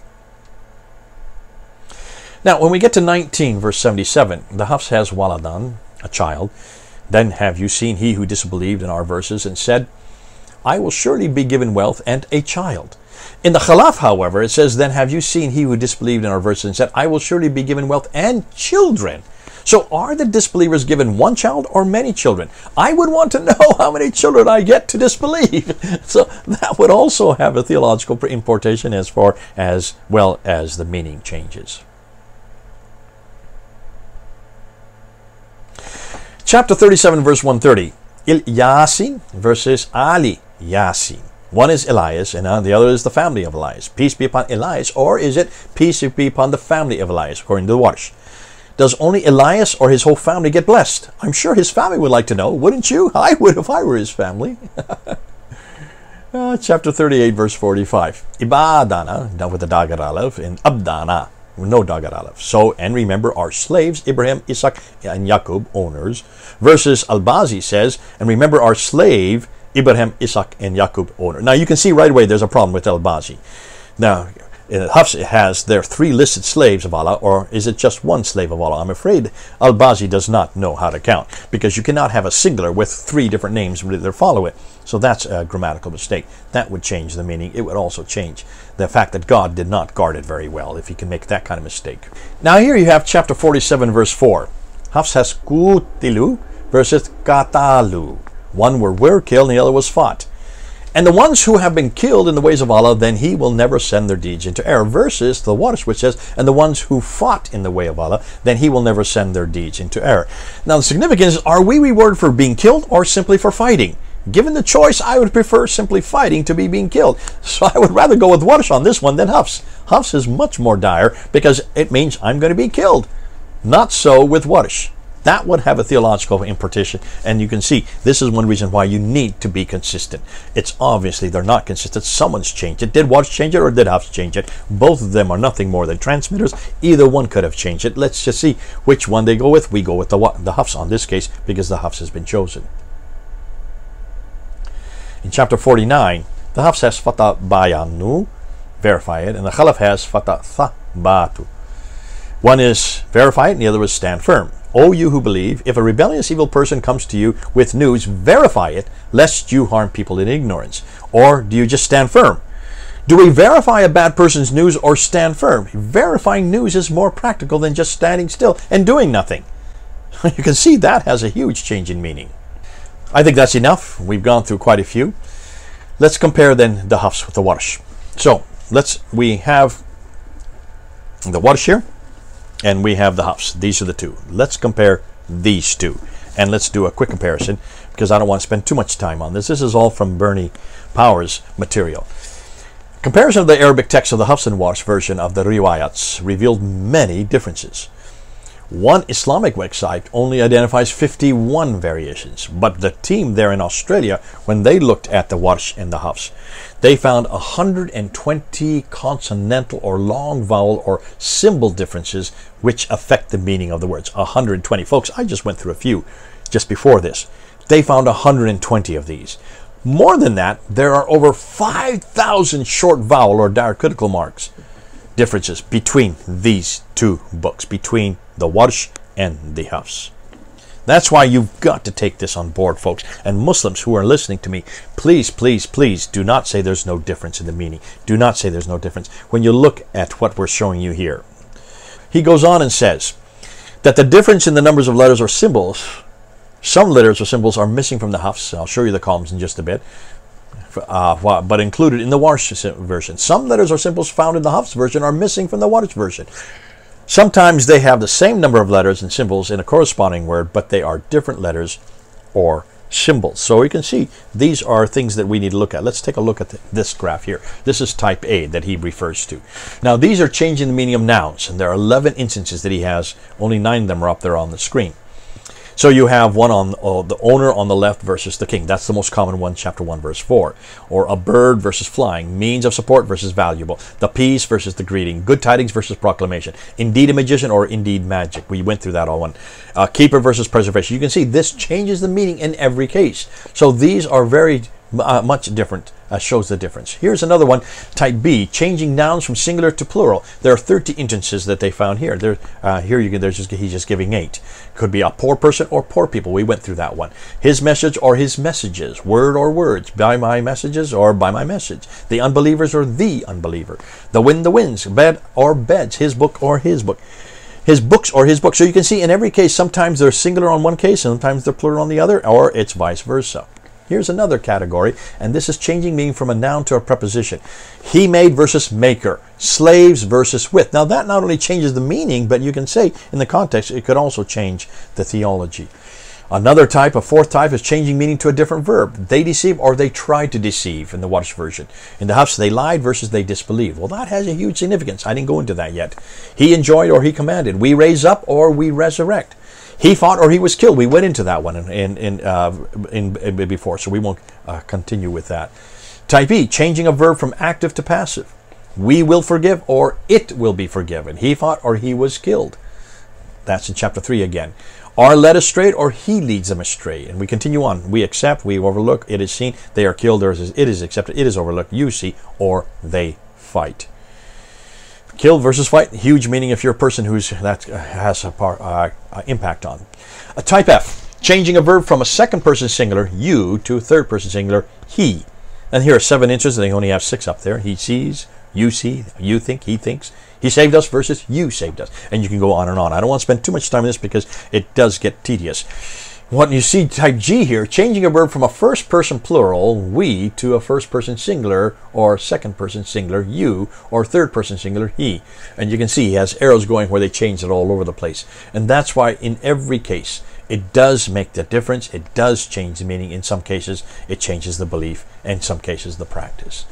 Another case, type H, we're changing the verb from a second person plural, you, to third person plural, they. There are 23 instances. He only has 22 listed there. Here is I, changing from masculine to feminine. It is watered or it is watered feminine. It is almost feminine versus it is almost masculine. So it flips back and forth between male and female. Now that, you might say, has not too much significance unless you realize that in Arabic it has a huge significance, because if it's always male, if it's always dealing with people, it has to be male. If it's dealing with objects or things, it has to be female, especially in when it's talking about the plural form. Type J, changing a statement to a command. This is imperative. You will not ask. Do not ask. Take, according to Hafs in chapter 2, verse 125, versus they take. He said versus say. This is a lot. This happens an awful lot. Say versus he said. The kala versus kul. This you'll find an awful lot in the Quran. These changes, especially when we get to Dan Brubaker's material. Type K, no change of meaning. A different letter for a conjunction with a singular meaning. So you can see that it's no really change in meaning, but the writing is different. And you can see it does change the conjunction. So, and go forth versus go forth. All right, so it's because of this that you can see that people are now reflecting it. Now I just have a picture here of the 26 Qur'ans. I'm not going to put it up again because this will just make it much too long. But when we held up these 26 Qur'ans, and we went through just a few of the meanings, it caused such a furore there at Speaker's Corner. The first time we did it, Muhammad Hijab was right there, and you saw him in the video that we had up a few weeks ago, where he actually went and looked and tried to pull all the Muslims out, and he did. He pulled them out so they wouldn't see what we were showing, and they wouldn't hear what we were saying, especially when we showed the variants like I just did. And that caused a crisis of faith. We did this 3 times that summer in 2016. The third time we did it, we almost did not leave the corner. They tried to stop us. They tried to take the Qur'ans from us. They didn't want us to go to the road. They even broke the handle on our bag. You could see they were so upset with what we were saying and what we were showing. But that wasn't, we weren't doing anything that they should not have already known.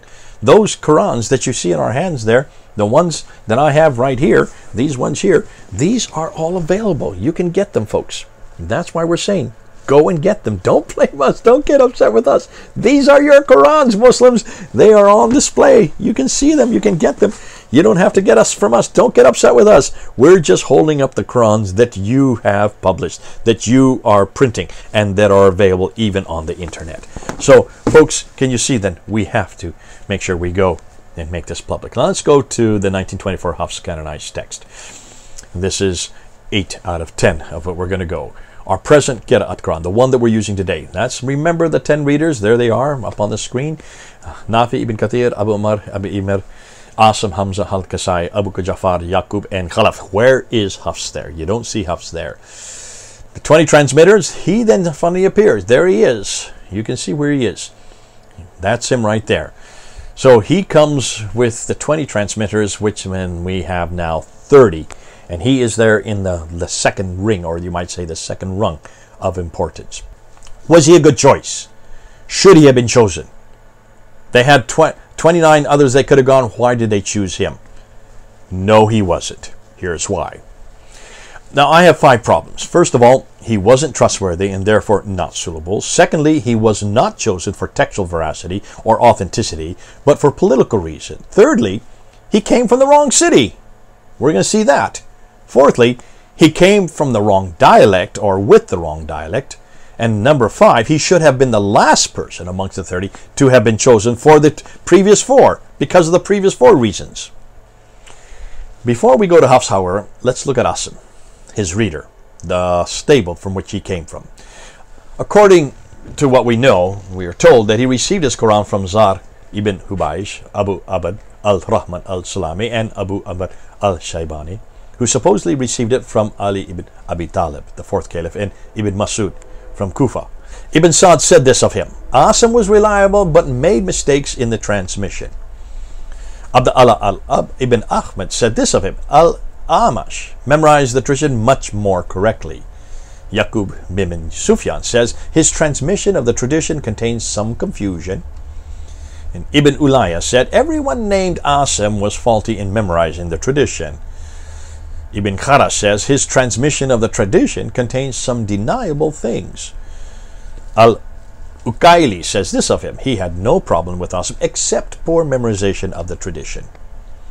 Al-Darakutni says this: Asim had fault of memory. And finally, Hamad Ibn al-Samalma says Asim became confused towards the end of his life. So there's not too much good that was said about Asim, and yet he is the reader from which Hafs comes from. Nonetheless, not much is said well about Asim. Let's then go to Hafs. What about Hafs? His real name is Hafs ibn Sulaiman al-Asadi. Born in 708, died in 709, from Kufa. Raised by Asim in Kufa, so that's why he knew him well. Hafs himself said that he did not depart from Asim's reading except in one word, which is in Surah Al-Rum, in Surah 30, verse 4. Now here's a question, before I even get into that. If that were the case, then why do we even need Hafs? If his was exactly the same as Asim. Now, folks, we have Asim and we also have Hafs. We're looking at them. We're going to see if he does, if he's exactly the same. We haven't done it yet. We're still working on it, but we're going to probably have a different view than what Hafs says here. It looks like he does have quite a few differences from Asim. Nonetheless, that's something yet to be done. That's something yet to come out to you. We do know that Al-Dahabi says this of him: Hafs was reliable in his reading, consistent and accurate, but not so in his transmission of the tradition. Oh, that's not good. Ibn Abi Hatim says this of him: his, that means Hafs, transmission of the tradition was rejected. Uthman al-Darimi and others also said he was just not reliable. Ibn al-Madini says Hafs was weak in tradition and I intentionally avoided transmitting from him. And al-Buhari, the famous al-Buhari that we know about from the 870, said he was rejected by the compilers of the biographical dictionaries. And then al-Nasa'i says this of him: I consider him untrustworthy, and the traditions he transmitted were not recorded. Okay, but there's others who had opinions of Hafs as well. Theirs was not any better. Al-Darakutni says, well, he considered him quite weak. Al-Saji says Hafs is one of those whose traditions have disappeared. What he transmitted contained objectionable traditions. Salih ibn Muhammad said his traditions were not recorded and all of them were objectionable. Ibn Kharash says Hafs was a liar and was rejected for fabricating traditions. Ibn Hayyan says he used to change the chains of transmission and even fabricated chains for those traditions that did not have ones. Conclusions? Hafs' transmissions were unreliable, weak, untrustworthy, contained objectionable material, contained fabricated chains, his traditions disappeared, he was a liar, his transmissions were not recorded by others, and others avoided him. To the point that, according to Abd al-Rahman al-Muhdli, declared, I solemnly declare that it is not permissible to transmit traditions on his, that means Hafs' authority. Doesn't sound very resounding, does it? It doesn't look like he was well liked. So why in the world was Hafs chosen as the official Quran if he was so unreliable and so untrustworthy?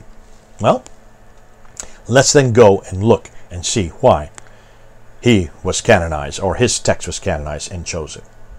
In 1924, and you've heard this before, so I'm repeating something that most of you know, that's 96 years ago, there was a problem in the Department of Education there in Cairo, in the city of Cairo, because they were getting lots of tests that were coming in from students, high school students, excuse me, who were coming in with different answers in these standardized questions concerning the Quran. And the reason why is because they were having some that were written by Warish, others that were written by Shoba, others that were written by Ibn Kathir or Al-Kasai. So you can see they're getting so many different references and so many different answers that there was a difficulty, so they had to do something about it. So what they did is they went to this man, Muhammad ibn Ali al-Huzaini al-Haddad, who was from Al-Azhar University there, the primary university in the Arab-speaking world.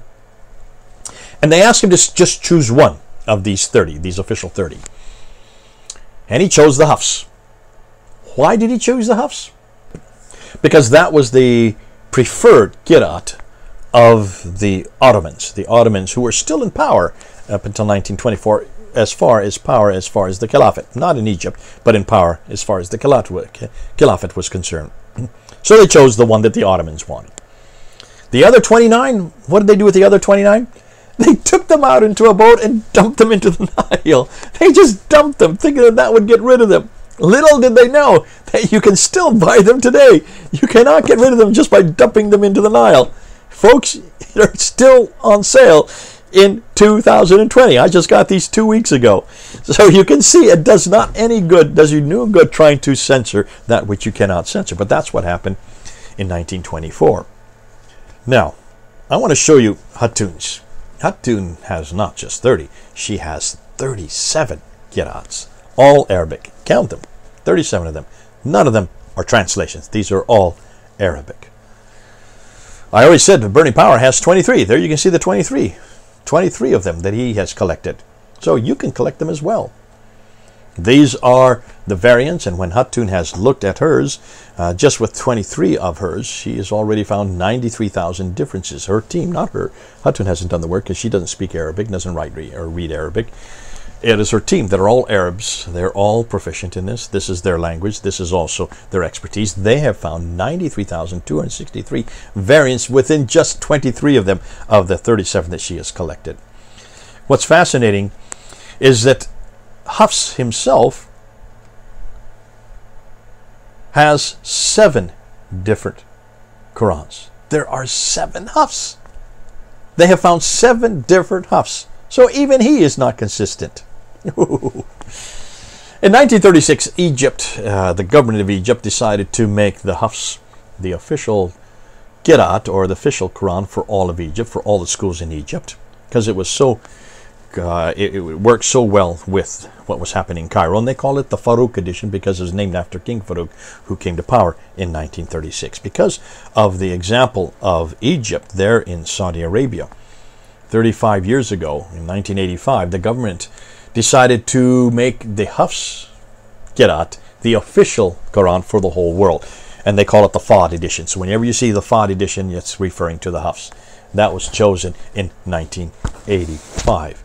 King Fahd, who came to power in 1982. If that is the case, I have a problem. Hold on. Let's back up. Let's go back. Remember Al-Bukhari, Volume 6, Hadith number 510, which referred to Uthman's Quran. This is the reference we get about how Uthman's Quran was put together. Remember that when we went through this? There you can see it. That's from Al-Bukhari, Volume 6, book number 61, Hadith number 510. And there you see the reference, what was going on back there in 652. We are told that Hudayfa comes back from Azerbaijan after fighting up there, upset because he has heard different Qurans recited from Syria and Iraq. He insists that Uthman write one Qurayshi Quran and send it to every province, Mecca, Medina, Basra, Kufa, and Damascus. We talked about that, so that there would be no other Quran, just the Qurayshi Quran. And then Uthman burned all the other Qurans from Basra, Kufa, and Damascus to retain the Qurayshi Quran, just this one. Remember that? Remember we went through this? So where were the corrupted Qurans from? Let's remind ourselves. They were from, remember, where did they come from? 5 copies. 1, 2, 3, 4, 5. Boop, boop, boop, boop, boop, boop. Remember that? The corrupted Qurans were from Iraq and Syria. So the corrupted Qurans were from these cities, Basra, Kufa, and Damascus. Those are where the corrupted Qurans are from. Those are the ones that Uthman had burned, destroyed, back in 652, right? Remember, then you have these other 3 that were then introduced later on. Ubay ibn Ka'b with 116 references, Ibn Masud with 110, and then Ibn Musa with 114. Those are from the same 3 areas, Damascus, Kufa, and Basra. So it's obvious that the corrupted Qurans are from those cities, and the pure Qurans are from the Quraysh, there in Yathrib or Mecca, or what we now know today is Medina and Mecca. The corrupted Qurans were from Basra, Kufa, and Damascus. That's very clear. Let's now go back and ask this question. How many of the 10 readers use the Qurayshi dialect? Let's take a look. There they disappear, and then they come back. Nafi, he was from Medina. Ibn Kathir, he was from Mecca. and way down here, Abu Jafar. So only 3 of the 10 readers were Qurayshi. 3 of the 10. The other 7 were not Qurayshi. You see that? I've highlighted them in yellow, just to remind you. Those are the 3 that are Qurayshi. The other 7 are not Qurayshi. How many of the 20 transmitted were Qurayshi? Well, Qalun, Al-Bazi, Qunbul, Isa ibn Wardan, and Ibn Jumaz. So only 5 out of the 20 of the transmitters were Qurayshi. That means of the 30 official Qira'ats, only 8 use the Qurayshi dialect. Are you seeing that? Those are all the ones in yellow. Those are the only 8. Those are the only ones that are the pure ones. Those are the ones that should be chosen. Those are the ones that were canonized by Uthman. Those are the ones that were revealed to Muhammad. If there's any Quran that should be canonized today, it should be from those 8. Nafi, Khaldun, Ibn Kathir, Al-Bazi, Qunbul, Abu Jafar, Isa ibn Wardan, or Ibn Jumaz. It should be one of those 8. Are you getting me? I hope you're looking at that. I hope you're understanding that. Hafs wasn't one of them. There's Hafs. Hafs was not one of them. In fact, his dialect from Kufa was one which was Uthman burnt. His dialect was the one that was burned. So, let's now conclude. I've got some conclusions and some disturbing questions to ask. What can we conclude? Well, Muslims are forced to say that the Quran is perfectly preserved because of Surahs 10, 15, and 18:27, which says that no one can change the word of God, and then 59, which says that God guards it. So you cannot change it. Why? Because God guards it. That's very clear. The Quran says so, therefore they're hang-tied. Modern scholars make claims they cannot hope to support. They are the ones that say that there's no word or letter that has been changed. They say it all the time. Yes, Al-Qadi has always been saying it. Their claims are wreaking havoc within Muslim communities, post-Junaid, especially post that, after that disastrous interview that he had with Muhammad Hijab. There never has been just one Quran, and certainly not any from the 7th century. The fact that Arabic could not accommodate a written text so early needs to be acknowledged by Muslims. And they need to acknowledge this. This is one reason why I've always asked, why would God in His wisdom choose such a hopeless language to reveal His greatest and final revelation if it could not even accommodate the text? Nonetheless, they're not admitting it. Number 5, how could Muhammad receive 7 recitations or 7 dialects if he only lived in Mecca and Medina? He didn't live in Kufa. He didn't live in Basra. He never went to Damascus. So how could he have known those recitations? How could he even known those dialects? And how could Jibril have given it to him? If there was a canonical Qurayshi Quran by 652, where is it today? I'd love to see it. Furthermore, where are the 5 Qurayshi copies sent to Medina, Mecca, Basra, Kufa, Damascus? There should be 5 that we should be able to get our hands on. We can't even find one. Where are all these Qurayshi dialects, Qurans? What has happened to Ubay ibn Ka'b's or Ibn Mas'ud's or Ibn Musa's manuscript? Where are they? Remember, they were written in the 7th century as well. None of them exist. Either that's ineptitude on a grand scale, or they just never existed to begin with. I would suggest it's the latter. The 8th century Qira'at Qurans only begin to appear over 100 years after Muhammad died. This proves they never knew Muhammad, nor even worked in his century. Further conclusions. They were chosen even later, between 936 to 1429, and which is 300 to 800 years too late. Oh dear. So the 7th, 8th century Qira'ats cannot be the same as the 7th century Jibril's recitations. You cannot have the same 7 in the 8th and the 7th century because there's 100 years between them. So the 7 ones that were chosen by Ibn Mujahid in 936, which is the 10th century, cannot be the same as those in the 7th century because it's 300 years too later and they were only written 100 years too late. Okay, are you getting it? Since Uthman destroyed the Iraqi and Syrian recitations, why do they suddenly reappear in the 8th century? They were supposed to have been destroyed from Kufa and Basra and Damascus, and here suddenly they appear. In fact, the earliest one is from Damascus, 736, Ibn Amir's. Can you see? These cannot suddenly appear 100 years later if they've all been destroyed earlier. And what then happened to the 5 copies? Did they suddenly forget them? Did they forget the Qurayshi dialect? Did they suddenly realize that they wanted their own dialects? Can you see? There's an enormous amount of questions that you may ask here. Why are only 8 of the 30 official Qira'ats from the area that Qurayshi would have existed? That's the Hijaz, Mecca, Medina. We now find that there were many more than 30 Qira'ats, possibly as many as 700. 700! Ooh, my, oh my. It just gets better and better. It's curious that the Qira'ats were primarily chosen because of popularity in geography. Shouldn't a Rawi transmitter have the same script as his reader in order to be legitimate? I would guess so. So why are they all different? Why is every one of them different from their reader? Why are the transmitters, if they're in the same family, they should have the same text? You would think, right? Each wrote their own unique script with over 93,000 differences between just 23 of them that we've looked at or they've looked at so far. Number 16, not one of the Qira'at Qur'ans have had any textual critical analysis. And this is really disturbing. And this really Muslims need to answer for. No one has tried to find the earliest manuscripts to use as a model.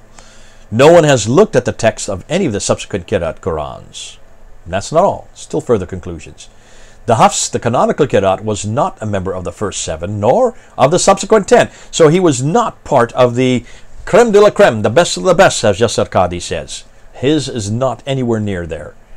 He was unreliable, he was weak, untrustworthy, he was a liar, used objectionable material and fabricated chains, so that though others avoided him and refused to use him. He was initially chosen in order to standardize high school exams in the Quran, but only in Cairo. That is not a reason for choosing a text, just to standardize the Qurans in high schools. He was chosen for political purposes. The Ottomans preferred him to the others. Why? We don't know. No one's telling us why the Ottomans preferred Hafs. I would like to know. He was chosen by the Saudi Arabian government only 35 years ago out of expediency. But hold on a minute. Why in the world did the Arabian government, the Saudis, choose an Iraqi dialect as the final text? Why didn't, of all people, they own Mecca and Medina. The Qurayshi dialect would be their dialect. Why didn't they choose the other 8? Why didn't they choose Nafi? Or Ibn Kathir's? Or Kalun's? Why didn't they choose any of those? Why in the world did they choose Hafs dialect, which is from Iraq? It is not even Saudi Arabian. Were the people who were advising King Fahd even aware of this? You would have thought of anything. They would have chosen one of their dialects. They would have chosen one of those from Mecca or Medina. But no, they chose the Kufan one from way over in Iraq. Nowhere in this whole process did anyone use textual criticism. In other words, whether Hafs' text was similar or even close to the original Uthmani Qurayshi text. No one did this. They didn't look at texts. They didn't even open up Hafs' book to look and see whether or not the consonantal text, whether or not the razm, whether or not the skeletal text is the same as the original one. No one did that. Why didn't they do it? Well, the reason was there is no Uthmani Qurayshi manuscript which to compare to. There's nothing there. There is nothing there. We don't have any manuscript from the time of Uthman. Any Quran from the time of Uthman. Remember, they only began to appear in the 8th century. There's nothing there from the 7th century. Oh, there are Muslims that say there is these little bits of pieces, there's these little bits of pieces. Oh, we can go, and we're going to get into that. We're going to show you. They're going to say by radiocarbon dating, we can show that the Birmingham folios, which is 33 verses, are from the 7th century. Folks, that's for another time. That's for another debate. That's for another talk. Let's just deal with this. This is the whole reason. The reason they didn't do any textual critical analysis, because there was no text to be critical of. There was no text to compare it with. And if you don't have any text to compare it, you're not going to have any textual criticism. There still are none even today. So, folks, finally, from what we have researched and found, we can say that, first of all, the Quran was not created by God at all. The Quran was not sent down to Muhammad between 610 and 632. The Quran was not completed by Uthman in 652. The Quran was changed in the last 1300 years, and the Quran was finally compiled in 1924 and made official in 1985. Thus, the Quran that we have in our hand today is a mere 35 years old. Consequently, many of those who are watching me, and in fact myself as well, were older than the Quran, which makes me feel pretty old. Why are we doing all this, folks? We're casting doubt on the Quran. We're doing so because the claims that Muslims make. But Muslims, you have to make these claims. I understand your problem. You have to say it's been preserved. You have to say that it has always existed. You have to say that it's eternal. You have to say that it cannot be changed. Because the Quran makes that claim. The Quran makes that claim. You have no other choice. So I can understand the dilemma you're in. But folks, we've been casting doubt on it, and I've been going for almost 2 hours now, a little over 2 hours. You can see, putting it all together, I'm only just talking about the Qira'at. We haven't even got into the manuscript material. That's yet to come. That's yet to come. But can you see, if there's this much damage at this level, and this is a popular level. This is why Hatun reminded me over and over again when we were holding up, when we were going to put those Qur'ans up. I said, you know, Hatun, this is not really that damaging. This is not really that damaging. Because you know that it's just talking about dots and vowels. 5 dots and 3 vowels. 5 dots and 3 vowels. Dama, the kasra, and the fatha. That's it. And it's talking about where you want to put them and how they change the meaning. Yes, they do change the meaning. But that's all done in the 8th, 9th, and 10th century. I want to go back to 7th and early 8th century. That's much, much more damaging. I want to go back to that material. Hatun said, no, Jay, you don't understand. What you like is what academics like, and that's true. I like the academic material because it's a lot more damaging, and that's true. And it has a lot more impact for academics. But see, she comes from a Muslim background. She says, Jay, this will destroy every Muslim's faith. Because every Muslim has been told that there is one Quran, and this is it. And that this Quran was the same Quran that Uthman had compiled in 652, the same Quran that Muhammad received from 610 to 632, the same Quran that exists in heaven eternally, with not one letter, not one word, not one dot, not one vowel difference. Every word, every letter in this Quran is exactly the same as that which Uthman compiled, that which was revealed to Muhammad, that which resides in heaven. She says, I grew up believing this. And when I went into that bookstore in North Africa and asked for a Quran, and the first question he asked me, well, which Quran do you want? When I heard that, it just destroyed everything I knew. That's why on a popular level, the level that Muhammad Hijab has to work on, the level that he had to ask that question of Yasir Qadhi, on that level, this destroys everything you know about the Quran, because it shuts down any notion that there is an eternal Quran. It shuts down any notion that the Quran has not been changed. It shuts down any notion that God has guarded his text. No, he hasn't guarded his text. It has been changed. This does not come from heaven. It doesn't even come from Muhammad. In fact, it doesn't even come from Uthman. If these Qurans only begin to appear in the 8th century from 736 up until 905, chosen in 936, and then chosen for the 10 in 1429, and then finally chosen back to the 1 in 1924, and then chosen for the whole world in 1985, can you see this is manipulated by men from the very beginning? From the very beginning it's been manipulated by men. From the very beginning it has been changed by men. From the very beginning it has continued to be changed. And for 1,000 years they've been changing it, and it's only in the last 100 years that they decided to bring it back to 1 again. But folks, here's a book that I just received last week that has 10 examples of the 10 major ones, and you can see example after example. They have it in faded text and in English. You can buy this. It's put out by Bridges. It's called the Bridges translation of the 10 Qira'at of the Noble Quran by Fadl Suleiman. You can go up online and you can order it. Order it, because this is in English so you can understand it. And folks, they're not trying to hide this. They are aware that there are many different Qurans. This is just the Noble 10. This is the creme de la creme, the best of the best, according to Yasir Qadhi. But now we know there are 30. Hafs is not even in here. Hafs is not even in here. That's what's fascinating. He's not one of these 10. Folks, I'm so glad I don't have to defend this. I'm so glad I don't have to argue this or debate this. I'm so glad I can just sit back and introduce it to you. Give it out so you have it. And that's why I've spent all this time, almost a little over 2 hours, to bring this to you. It's important that you see it. It's important that you understand it. It's important that you share it. And Muslims who are watching, many of you probably have turned off already. You're probably not even listening to me anymore. But you're going to be asked these questions, Muslims, for those who are listening now. You are going to be asked, what about your Quran? How can you say this is the eternal Quran? This guy, Hafs, died in 796. Didn't even agree with Asim, his stable leader, his reader. Didn't even agree with him. Chosen in 1924. Chosen because the Ottomans chose him for political reasons. Just for political reasons. Please don't say there's only one Quran. There are many Qurans. Please don't say it comes from God. It comes from man. It's nothing more than a book written by man, borrowed from many different sources, bringing it together possibly in the 8th, maybe in the 9th. We're not even sure when it was finally compiled in its final form. That we have not yet concluded. We're going to. We will. Can you then understand why Muslims, this is not the Word of God. It's not even a Word of God.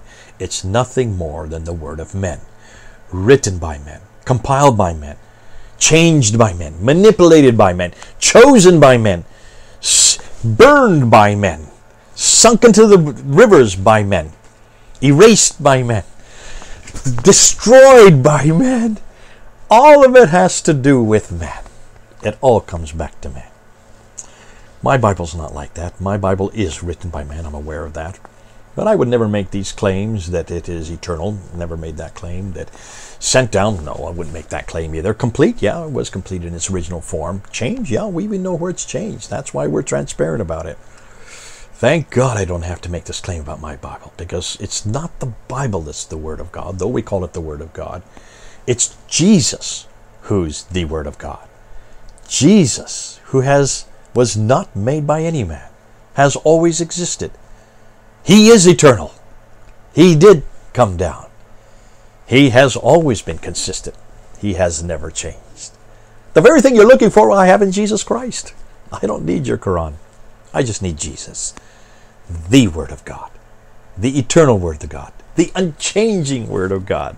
We don't argue about him or how many different Jesuses there are. There's only one Jesus. There's not 30 of him or 700 of him. And yet he is the Word of God. Come back to Jesus. He's there waiting for you. God bless you. This is Jay then. Over and out.